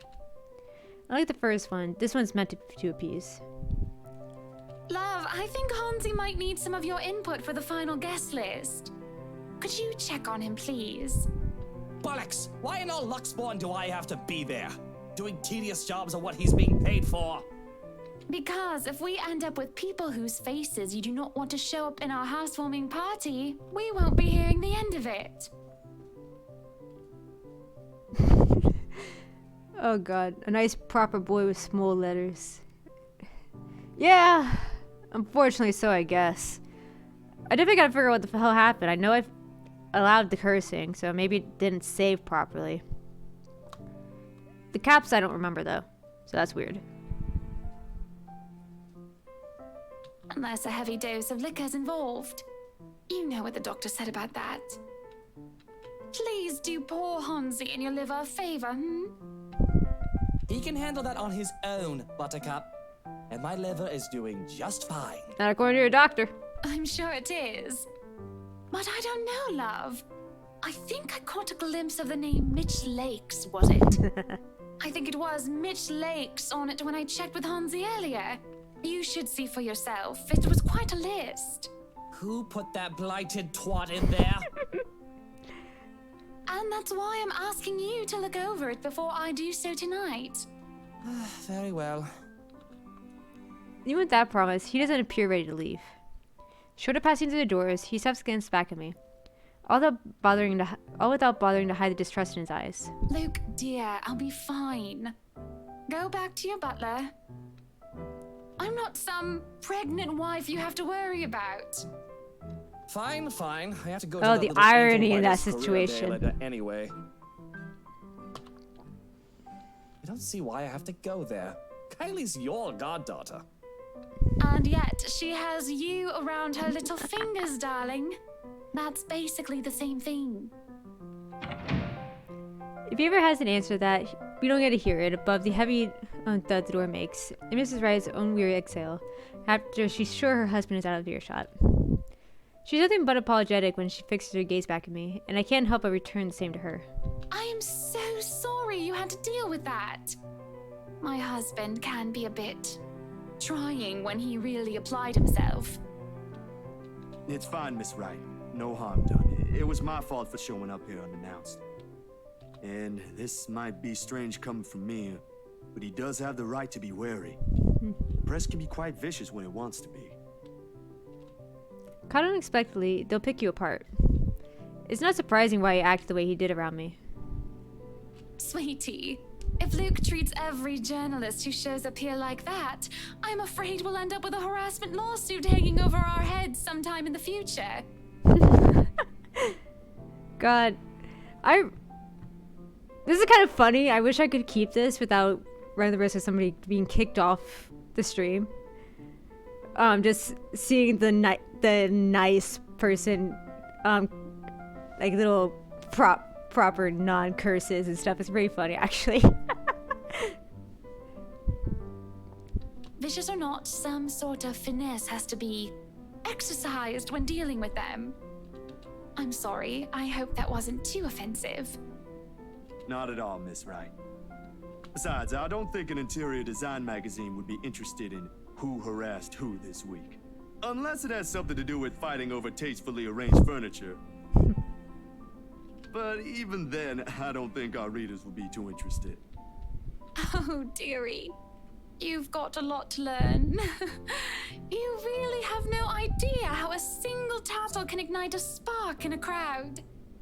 Of course, at the end of the day, it's still the thought that counts. It's still a lovely anniversary gift from my husband. No matter. Let's just go.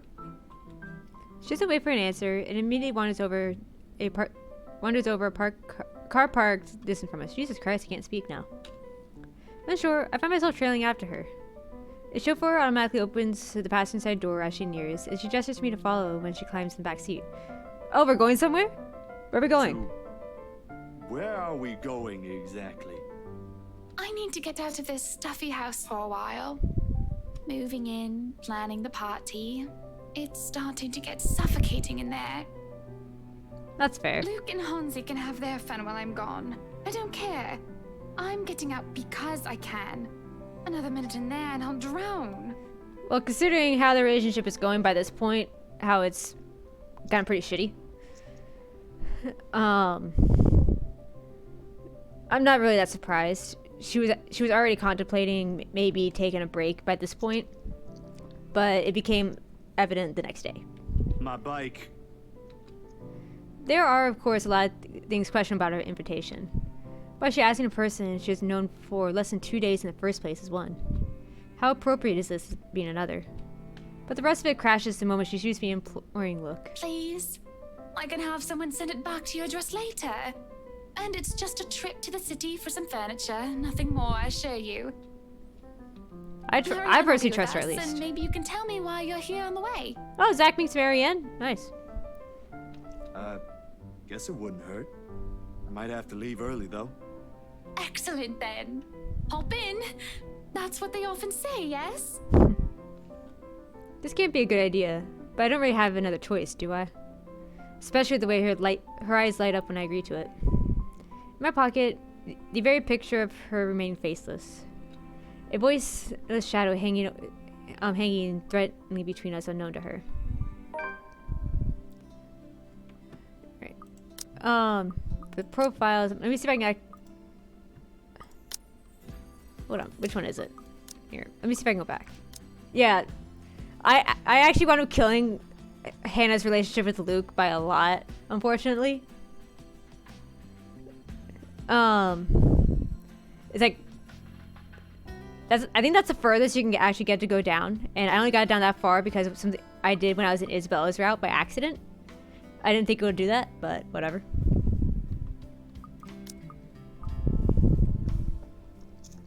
Someone told me I'd be spending my entire morning being dragged around half of downtown Luxburn looking for furniture.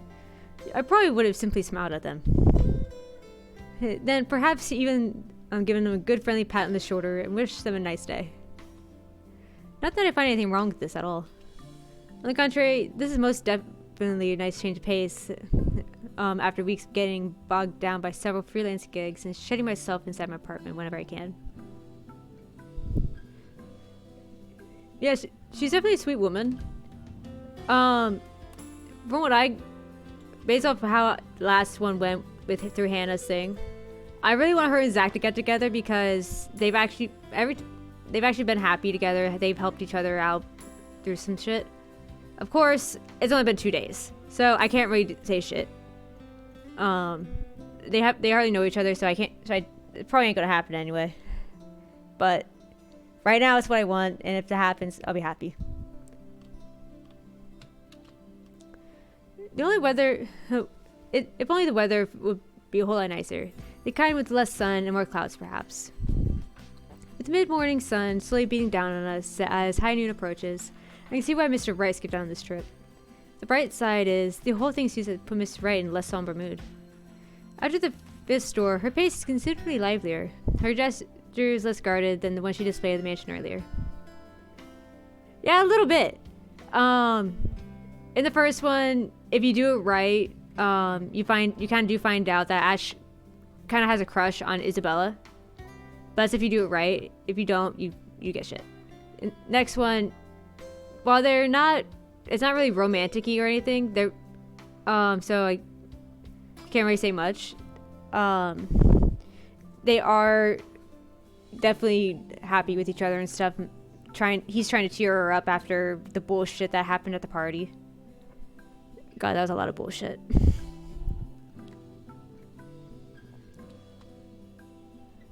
The presence of another person might have helped as well. Although Miss Bacala seems less predisposed to small talk, preferring to keep herself most of the time and let Miss Wright lead us wherever. She did acknowledge me with a small nod when we were introduced earlier. On the way the game is, it kind of makes you invested in a lot of the characters as well. Except Luke, I really don't get... yeah. I'm not invested in him at all. But all the other characters, like, if any of them die, I will be really upset. Because I really, really like them. I've already had one person die. Though I think that's the kind of one of those inevitable things that happens in the game. You can't really change that one. She did acknowledge me with a small nod when we were introduced earlier. But that didn't make staying outside the store together any less awkward while we wait for our client to finish her inquiry inside. So, interior design, huh? She cast me a sidelong glance before returning to her notes again, her pen scratching faintly against the paper with quick successive strokes. Ah, there goes that. I did say I'm not good at starting or keeping conversations going, didn't I? She didn't look back again, and take that as my cue to stop any attempt to strike in dialogue with her, and keep myself occupied with some other thing. Except what we have here, it's just Luxburn and its busy streets. People going about their normal day. Their day like normal. Jesus fuck. Yeah, you kind of can. I don't really know the extent of it, but I know your relationship with each of them kind of does affect the outcomes of everything. Each of your decisions can change things. Like, when I did Isabella's before, so far most of this is still just like not a prologue, but kind of like everything that's going on and everything. So far, nobody's been like. So far, you can't really die yet. But I know based off accident spoilers, people can die. People will die in the end, based off your decisions. I really don't want anybody to die, of course, because yeah. But like Isabella's, I changed one thing. I had the option to show somebody the letter or keep it hidden. And I remember before I kept it hidden, so I decided, okay, this time I'm going to show it. And apparently that fucked their relationship so bad that it kind of helped throw that down at the end. But then it also changed Hannah's entire story, most of Hannah's entire like thing. Then Zach, his thing isn't majorly changed, of course, but yeah.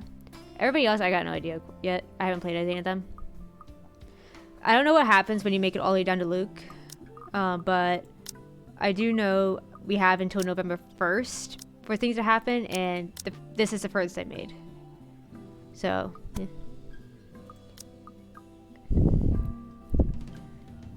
God. That was a long explanation there. Nothing remarkable, really. These with which a person can fade into the background here is reflective of the kind of city Luxburn will always be, but the humdrum is one thing I learned to live with. Needless to say, it doesn't usually stay that way. There are times when it would come to life, make itself known, and reassert itself back in the world. However, those moments are few and far in between. Then again, what graces the news channels these days, I'm starting to think it's going to happen sooner than later. Yeah, considering that Isabella's friend was on the news because she was brutally murdered, with the words "help me" sprawled out in her own blood across the walls. I'd say that's gonna freak anybody out. I guess I'm looking forward to what it'll bring. Luxury living, is it? Her voice effectively cuts off my thoughts as I count the 13 passerbyers wearing a hat today. Beside me, I can hear the faint rustling of papers and the clicking of her pens as she stashes them in her bag. Excuse me, what? The magazine you're working for. It's Luxury Living, isn't it? Zach just surprised she engaged in a conversation. Oh, yeah. You've been featured by them before, I take it? A few years back, yes. For just some issues. My designs still appear from time to time, though not as frequent as before. Gotta have room for new talents, right? It may not show in her face, but the pride is evident in her voice. Good folks, the people running the publication. Tell me, is DK still on the editorial team? I wouldn't know. I've only started taking jobs from them this year. Freelancer, you know. Good man, that guy. Anyone in our field should meet him. He had a lot of things to say about art, all of them relevant. Learned a lot from him, actually, even if we both came from two different fields. I hope he's in a good place. I haven't talked to him in a while. Anyway, your portfolio must have been good if they gave you the job. They don't easily assign big features to freelancers like this. I wouldn't say I am, but experienced, you know? The more you practice it, the more you learn the tricks of the trade. That kind of stuff. I know what you mean. Still, you've got to keep up with the competition. Each year, a new talent emerges, and, well, you never know. She's got a point there. Clients can be a bit fickle-minded with their choices. Believe me. Speaking of, do you think you'd be up for a new client after this? Think so? Depends on how big the project is. She reaches into her bag again. This time she pulls out a business card which she hands over to me. When you're free, send your portfolio to Chris. He's my assistant. He's been looking for a decent photographer to help with updating the studio's portfolio. Nothing urgent, but the sooner the better. Speaking of his freelance job, he also apparently helps Ash, who is a detective, take pictures, I'm guessing, of crime scenes. So he's definitely got a pretty wide portfolio when it comes down to it. Not sure if I'll have the time to squeeze this in, but all right, I'll give it a go once. Marianne, could you look this over for me? At that very moment, Mrs. Wright emerges from the store. When I look back to Miss McCullough, her ambassador professional had returned to her. Or at least, that is what it's trying to be. There's a different light in her eyes as she faces her, looking of familiarity and recognition. I say it's fondness, but that'd be too presumptuous. Whatever it is doesn't last, and is briskly swept under the firm tone her voice assumes. Definitely. Is there a problem? They said they don't have the colors you suggested. Do you think we can change it around for a bit? It might take a while if we insist what we want, and you know I'd rather not worry about this later. I think it'd be better if I handle this one myself. Excuse me. She walked into the shop without another word, leaving the two of us standing outside. As soon as she's out of earshot, however, Mrs. Wright lets out a giggle and swipes the business card clearly out of my hands. She smiles, a bemused little thing spreading across her face, and waves the card in front of me. I wish she'd do that more often, the smiling thing. It suits her more than the other ones she frequently shows to the media. I look away, and the next thing I know, you're picking up women on the streets while the sun is high, no less. I'm not sure if I should be appalled or amazed. Whatever happened to the Zach I met a day ago? About as tall as you. Photographer. Quite the gentleman. To tell you the truth, I'm a bit disappointed he's gone. It ain't like that, Miss Wright. And I'm sure Miss McCullough is not the kind of woman to let herself be picked up by strangers, let alone people she barely knows. Up to YouTube? Not much. I haven't... Today was like the first day I uploaded something since fucking November.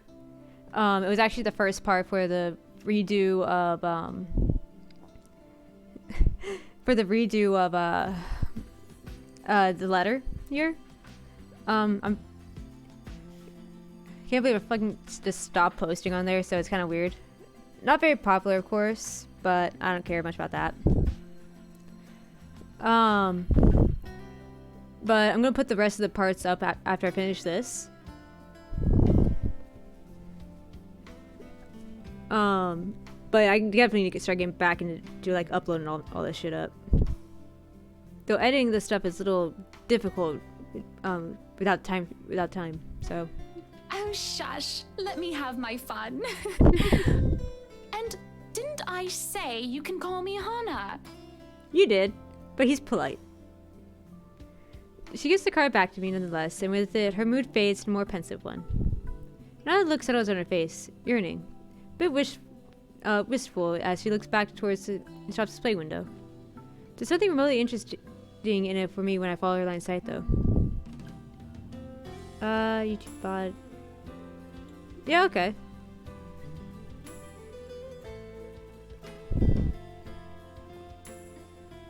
A few trinkets here and there, a fur rug, a sofa, and a wooden side table and a lamp, all tastefully picked and arranged to resemble a typical antique living room. On second thought, it does look comfortable.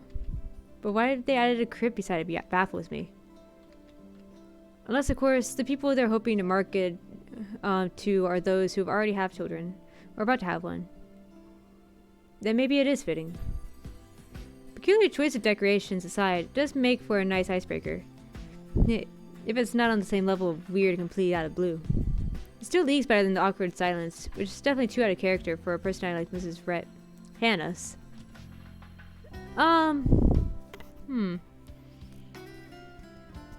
Do you think crib make a good gift? I think that one looks cute.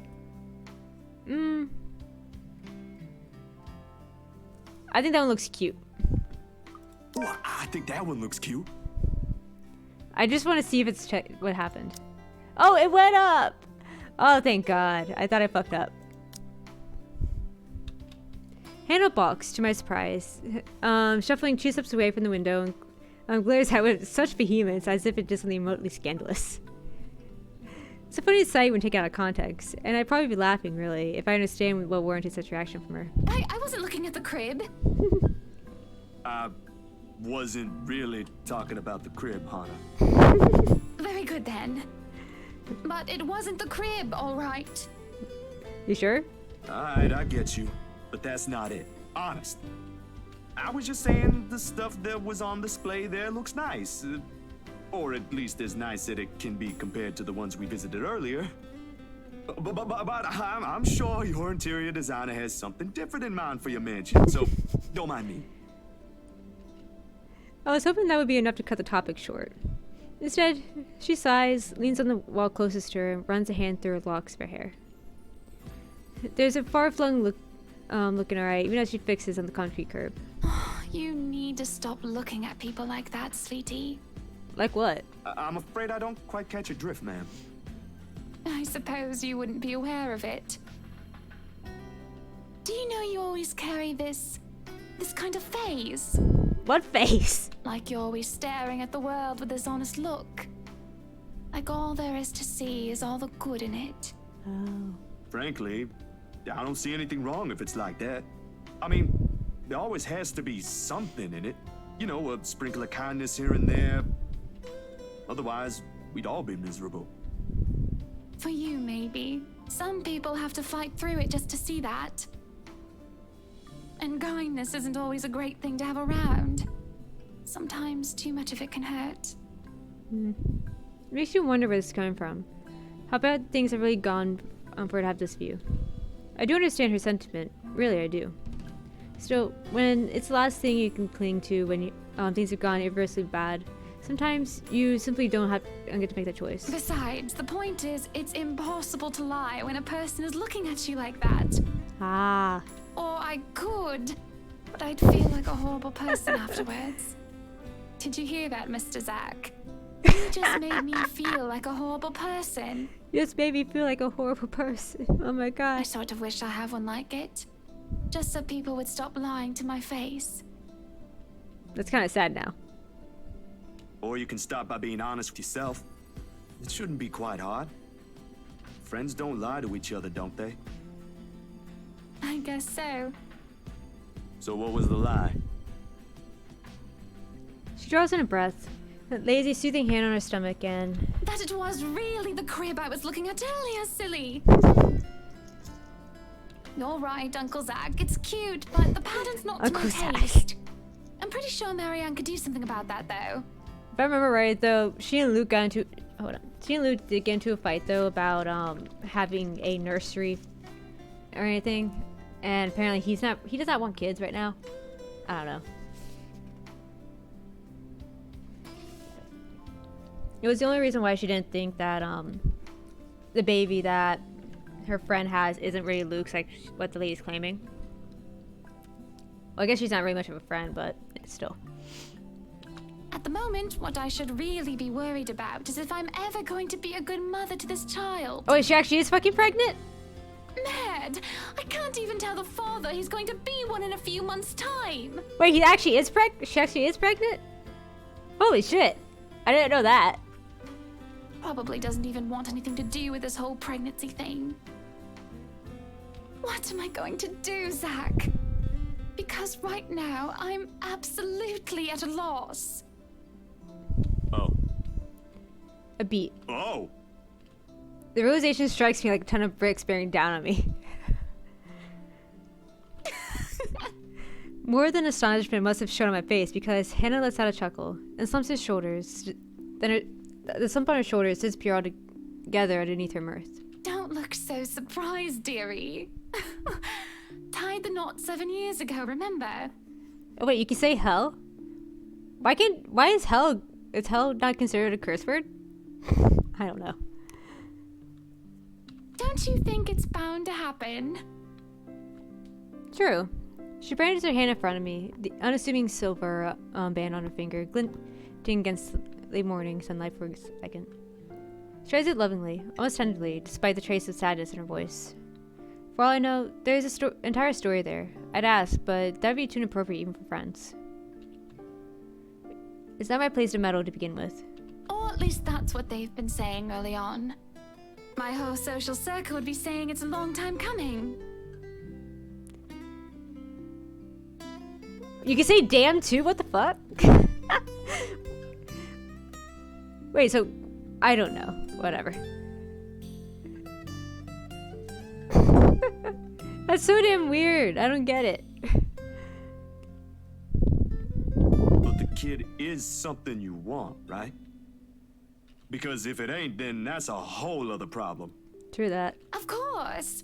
I wouldn't deny I've been hoping to have him or her for a long time now. But then, now that we're here, all of a sudden, there are a whole lot of other things to be worried about. Business, a new home, public image, my own husband, and I don't know. I didn't really have anyone for a role model. Yeah. I practically grew up with nursemaids pampering me every step of the way. What if it happens to this baby as well? At least she's thinking about it, though. Like, she's thinking about, okay, I don't want this child to grow up the way I grew up, so I want to change that. At least that's what she's thinking, rather than continuing the cycle. Oh, I can already see how this will end. Huh. I guess it's not just my sister. What? You and my sister. I mean, you're both having jitters or something like that. That's what it's called, right? First baby jitters? Mind you, she was really convinced she'd do everything wrong then. He even called me in the middle of the night. Asked to switch places the day she found out she's carrying a new member of the family. Never mind how utterly impossible her request is.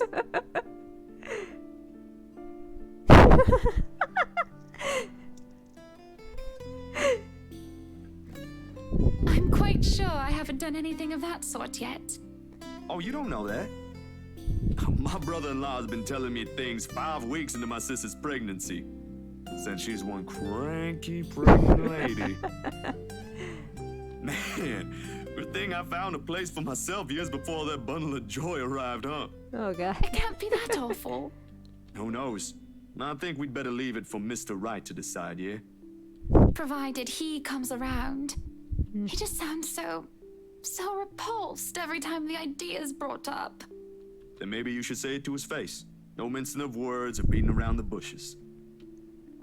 And I wanted to marry her. And if he says Sure, no? girl. You haven't even told him yet. Besides, that's his kid. Don't people usually say fatherhood changes men? I wouldn't call myself a living testament, of course. But there ought to be something that will hit him in that idea alone. A wrecking ball would be nice. Laughter escapes me before I can stop it, and for a moment, I thought I had done something wrong when she doesn't join in. Still, he's still her husband, no matter what jest or complaint she hurls about him behind the media's eyes, or in the presence of people she trusts. But when she does, her chuckle, a small hesitant sound at first, I find the rest of my unease slipping away. Well, whatever it is, my point is, you've got no idea what will happen. In the same way, you don't know if you'll be a good mom. Trust me, my sister's been there. It's perfectly normal. If, my opinion matters, though. A long second of indecision goes by. I can feel it in her eyes, filled with nothing but curiosity, boring into me while she waits for the rest. It's just a simple sentiment, but one thing I think she needs to hear for all those doubts she's unwittingly placed on herself. I'm not sure if it should come from me. I'll be damned. I think you'll be a great mother, Hana. Who you booing, man? If she has an answer to that, I don't get to hear it, nor does she get to say it. As soon as it's out of my mouth, the bell hanging over the antiques door chimes out, and out comes Miss McCullough. For more than one reason, I have never been so relieved our talk gets interrupted. Everything's been taken care of for tomorrow, Mrs. Wright. You'll have everything you requested delivered early. I've left them instructions, but I may have to visit again right before your housewarming party to check for a few things. I hope that's acceptable to you? More than Marianne. This is a little early to say, but you did marvelous work with the mansion. I can't wait to see all of it come together tomorrow. I'm only doing my job, ma'am. Needless to say, it's always a pleasure to hear a client is satisfied with my work. The whole he's still her husband part.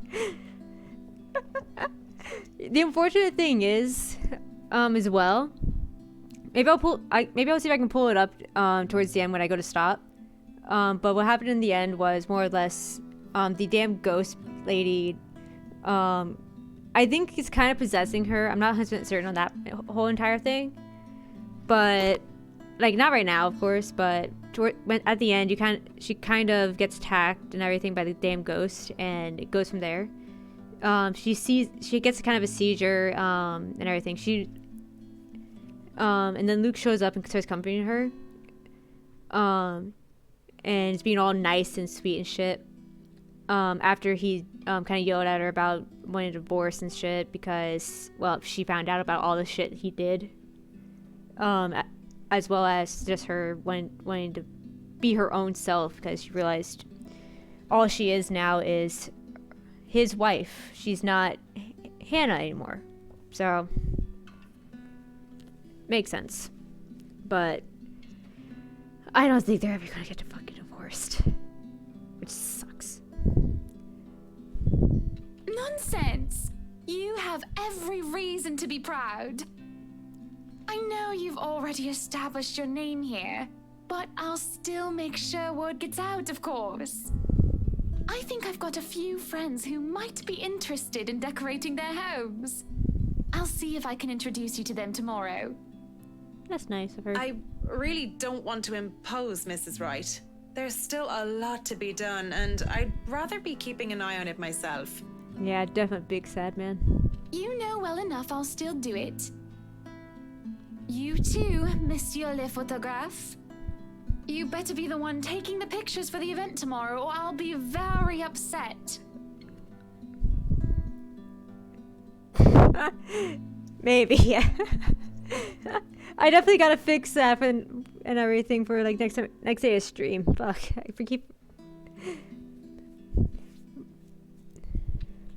I blink at her, confused. Last I checked, I have nothing scheduled on my plate tomorrow. A couple of fleeting thoughts did cross my mind, like working on personal projects. Oh, so this is how he got the photograph thing. She fucking invited him. Kinda. Well, if I had gone the other way, how would he have gotten there then? I was kind of curious. But the expectant expression on Hannah's face alone.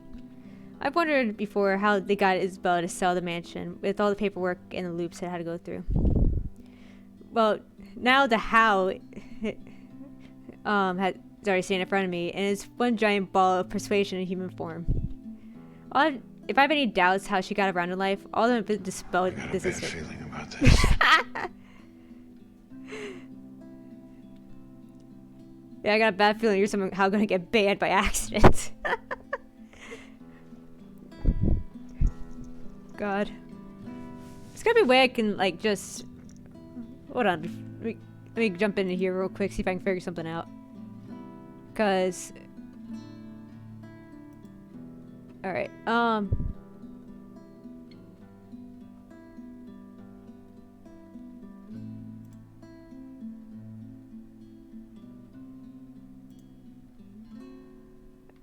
Nope, there's not very much else I can do. Whatever. Oh, well. Yeah, I can't do anything without actually doing the, going to the actual Nightbot, thing, so.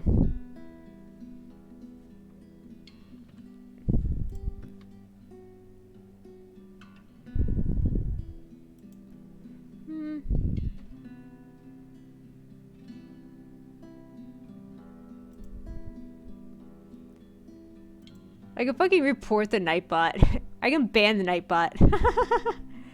Wait, what the fuck? How come you can say all that stuff, but it's not doing shit to you?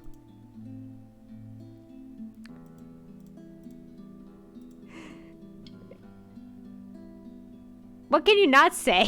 What the hell? I'm kind of confused. Cause, what was it that you weren't? It didn't let you say. Let's see.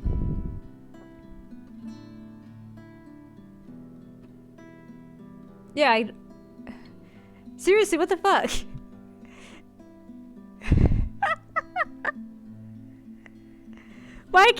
Why? So you can say it all by yourself, like, what the fuck is wrong with Nightbot? Oh my god, what the fuck? Whatever. I'm going back to the game. Hannah hasn't said anything yet, but I already know what my answer would be. I'm definitely gonna have to figure out what the fuck's going on with this thing, because that is weird as hell that you can say every curse, but you couldn't say whatever that was earlier.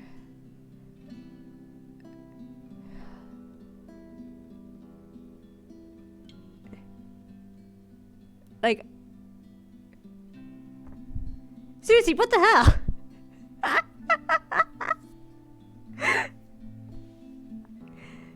Nightbot doesn't know what the fuck it's doing, I think. What event? Our housewarming party, dearie. I've already sent invites through your publisher. They should have informed you of it by now. I may have probably missed it. I haven't gotten the chance to check my mailbox yet. The deadlines, real life happenings, you know, they can be pretty hectic. I'll try later, but they might have already assigned it to a different photographer if they haven't received my reply yet. That's not a problem. Nothing a little call from me can't fix. I'll have them know I'm specifically requesting for your presence. It shouldn't be too hard. Just promise me you'll show up. I expect to see you both there. No excuses. I don't remember Marianne being there though. Actually, I'm not positive on how her pronunciation, because clearly it's not Mary Ann. It's smashed into one word, one name. Not like, yeah. So I'm not exactly certain on that one. Good company, good music, good food. Of course I'll be there. Lovely. I hope we have that settled then. I'd love to stay and chat, but unfortunately I have an appointment scheduled with the doctors after this. You two will have to excuse me. Are you feeling fine, ma'am? It's nothing big. Yeah, nothing big. There's a short while in which her hand faintly touches her stomach when she says this. Her smile as she does so, a tender thing in itself. She might never let it cross her mind, but motherhood would suit her. The kid is already loved even when he or she has yet to have a sense of the world. Candid moments like this, I wish I brought my camera for. Sorry we had to cut this short. I'd love to have lunch with you two, but, well, you two know how it goes. It's quite fine, Mrs. Wright. I need to get going as well. Is it somewhere far from here? I can have my driver drop you off on the way. No, please. There's no need for that, Mrs. Wright. It's just within the city. I see. What about you, Zach? We did leave your push bike at the mansion. Don't worry, I'll have someone bring it to your home later. Nah, I live within the city too. A few blocks from here, in fact. I only visited earlier because... You forgot the photos. I forgot about the fucking photos too. Shit. The photos. Damn, I completely forgot about them. My hand grazes inside my pocket where I kept them since this morning. And sure enough, they're still there, waiting for the whole world to see them. Because? Zach, sweetie, you're zoning out. Miss Hannah, earlier, at the mansion. Show her the pictures or never mind. Well, I'd rather not show him with Miss McCullough there, but Miss McCullough is definitely part of it. So I figure maybe show her, see what happens. I think it would be better if you take a look at these yourself. Ah, I killed it. Ah. Now I'm upset. All right. Have fun with your movie. God, I'm gonna continue with this bit of a train wreck. I'm kind of upset I killed their relationship a bit. Like, it actually dropped quite a bit. Shit. Wish I could cheat and fix it, but I don't want to. Seeing is believing, right? Reach in my pocket and pull out the photos, handing everything to her. Recognition flickers across her eyes when she reaches for them, and I've just stamped down a tiny trace of regret in my stomach for having the gall to show them to her. It only cuts deeper the instant both her and Miss McCullough's expressions changes. It's not a good look. To say she's repulsed would be an understatement. All this time, Hannah's been nothing but direct, saying what she feels, expressing what she wants. Away from the glamour and the camera lenses, she's a whole different person. But as she goes through each of these pictures, I can't get an easy read on her. Zach, dearie, what is this? Your photos. The ones you requested copies of. I mean, they came out that way, and I thought you should know. Oh, I get it. You know, I've heard before that artists can be a bit weird. Have you ever gotten that kind of comment, Marianne? Not in my line of work, I'm afraid. Or ever, Mrs. Wright. I'd rather keep my personal hobbies away from my actual work. Less stress that way. Well, I suppose it just never crossed my mind that the saying applies to you as well, Zach. But talent's what's important, As long as you make good art, it doesn't matter. Oh, no, that's... You see, when we had that photo shoot yesterday... I wouldn't say I don't appreciate it. I did ask for copies, darling. But would it be possible for you to give me normal-looking ones? Preferably with my head intact. I admire the effort you took to edit this, though. It looks authentic. Frankly, if I show this to some other person, they'd probably believe those silly rumors about the mansion. Silly rumors Good are true. publicity, but not the kind I'd want for my new home. So please. She draws in the back of my hand, like the very surface burned hers. If you could redo this, that would be wonderful. I'm positive you can do a better job than the one you just showed. Just try to keep the edits to a minimum, Yeah. I can, sure. You can take your time, of course. And speaking of time, I really must go. I'm gonna create a new save file and see if I can actually... What happens, she says, with the other one. I'm actually really interested in seeing how that goes. I don't have to take much guess on what note I've just made her. Or in her own words, weirded her out. Beside me, Miss McCullough shakes her head. What are the odds I've also ruined my chances with the job offer earlier? Very high, I'd say. It's a foolish idea in the first place. Miss McCullough departed shortly after Miss Wright taking her leave, muttering something about fetching Beruthiel from Chris. I don't know who or what Beruthiel is. It must be important to her in this kind of hurry. It's her kitty. And, well, she doesn't seem fond of small talks. Something we both can agree on. Lunch sounds good. Or a walk around the city, maybe. Well, the sun as high as it is now, nah. After how things with Miss Hannah went, I simply can't muster the appetite for anything at the moment. If I don't do anything with it now, I have this impression it will rear its ugly head again. And by then, things might be too late to fix. What other choice do I have? Ash, Rebecca? In all likelihood, they'll give me a pat on the back and say, Z-Man, get some sleep, you're at it again, from Ash. Z-Man, fuck Z-Man, I hate that because it's so stupid. I talked to Isabella, but I haven't seen her around since she showed up at my apartment 2 days ago. Weird. Wait. I didn't see Isabella last time either. What the fuck? What's going on with her? What happened? There is one person, though. Damn, I should have thought of that first. Who? Church? Turns out I do have another choice. I'm not a religious person. I won't identify myself as such. Rather, I can't. Sure, my grandparents didn't have to force me to go weekly. I'd happily join them. In fact, most of my childhood Sundays spent attending service.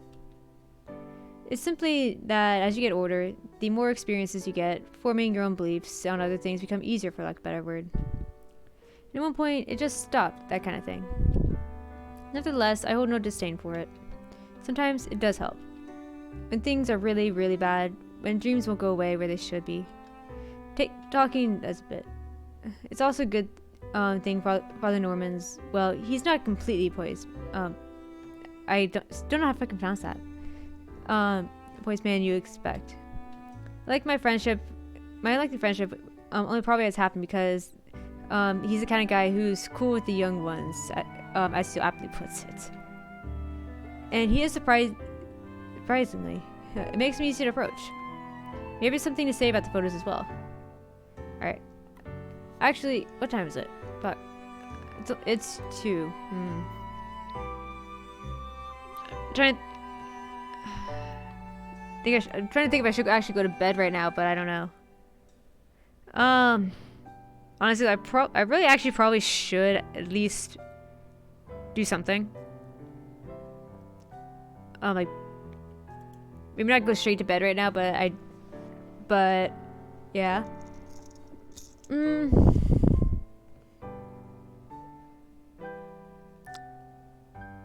This isn't a bad 7 point either. Yeah, I'll go ahead and give it a quick stop here.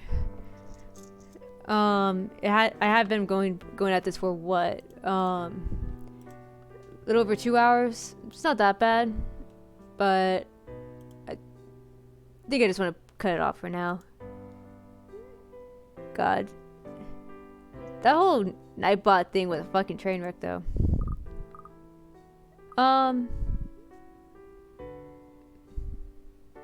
No, hold on.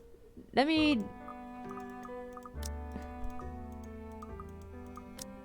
do this real quick. Here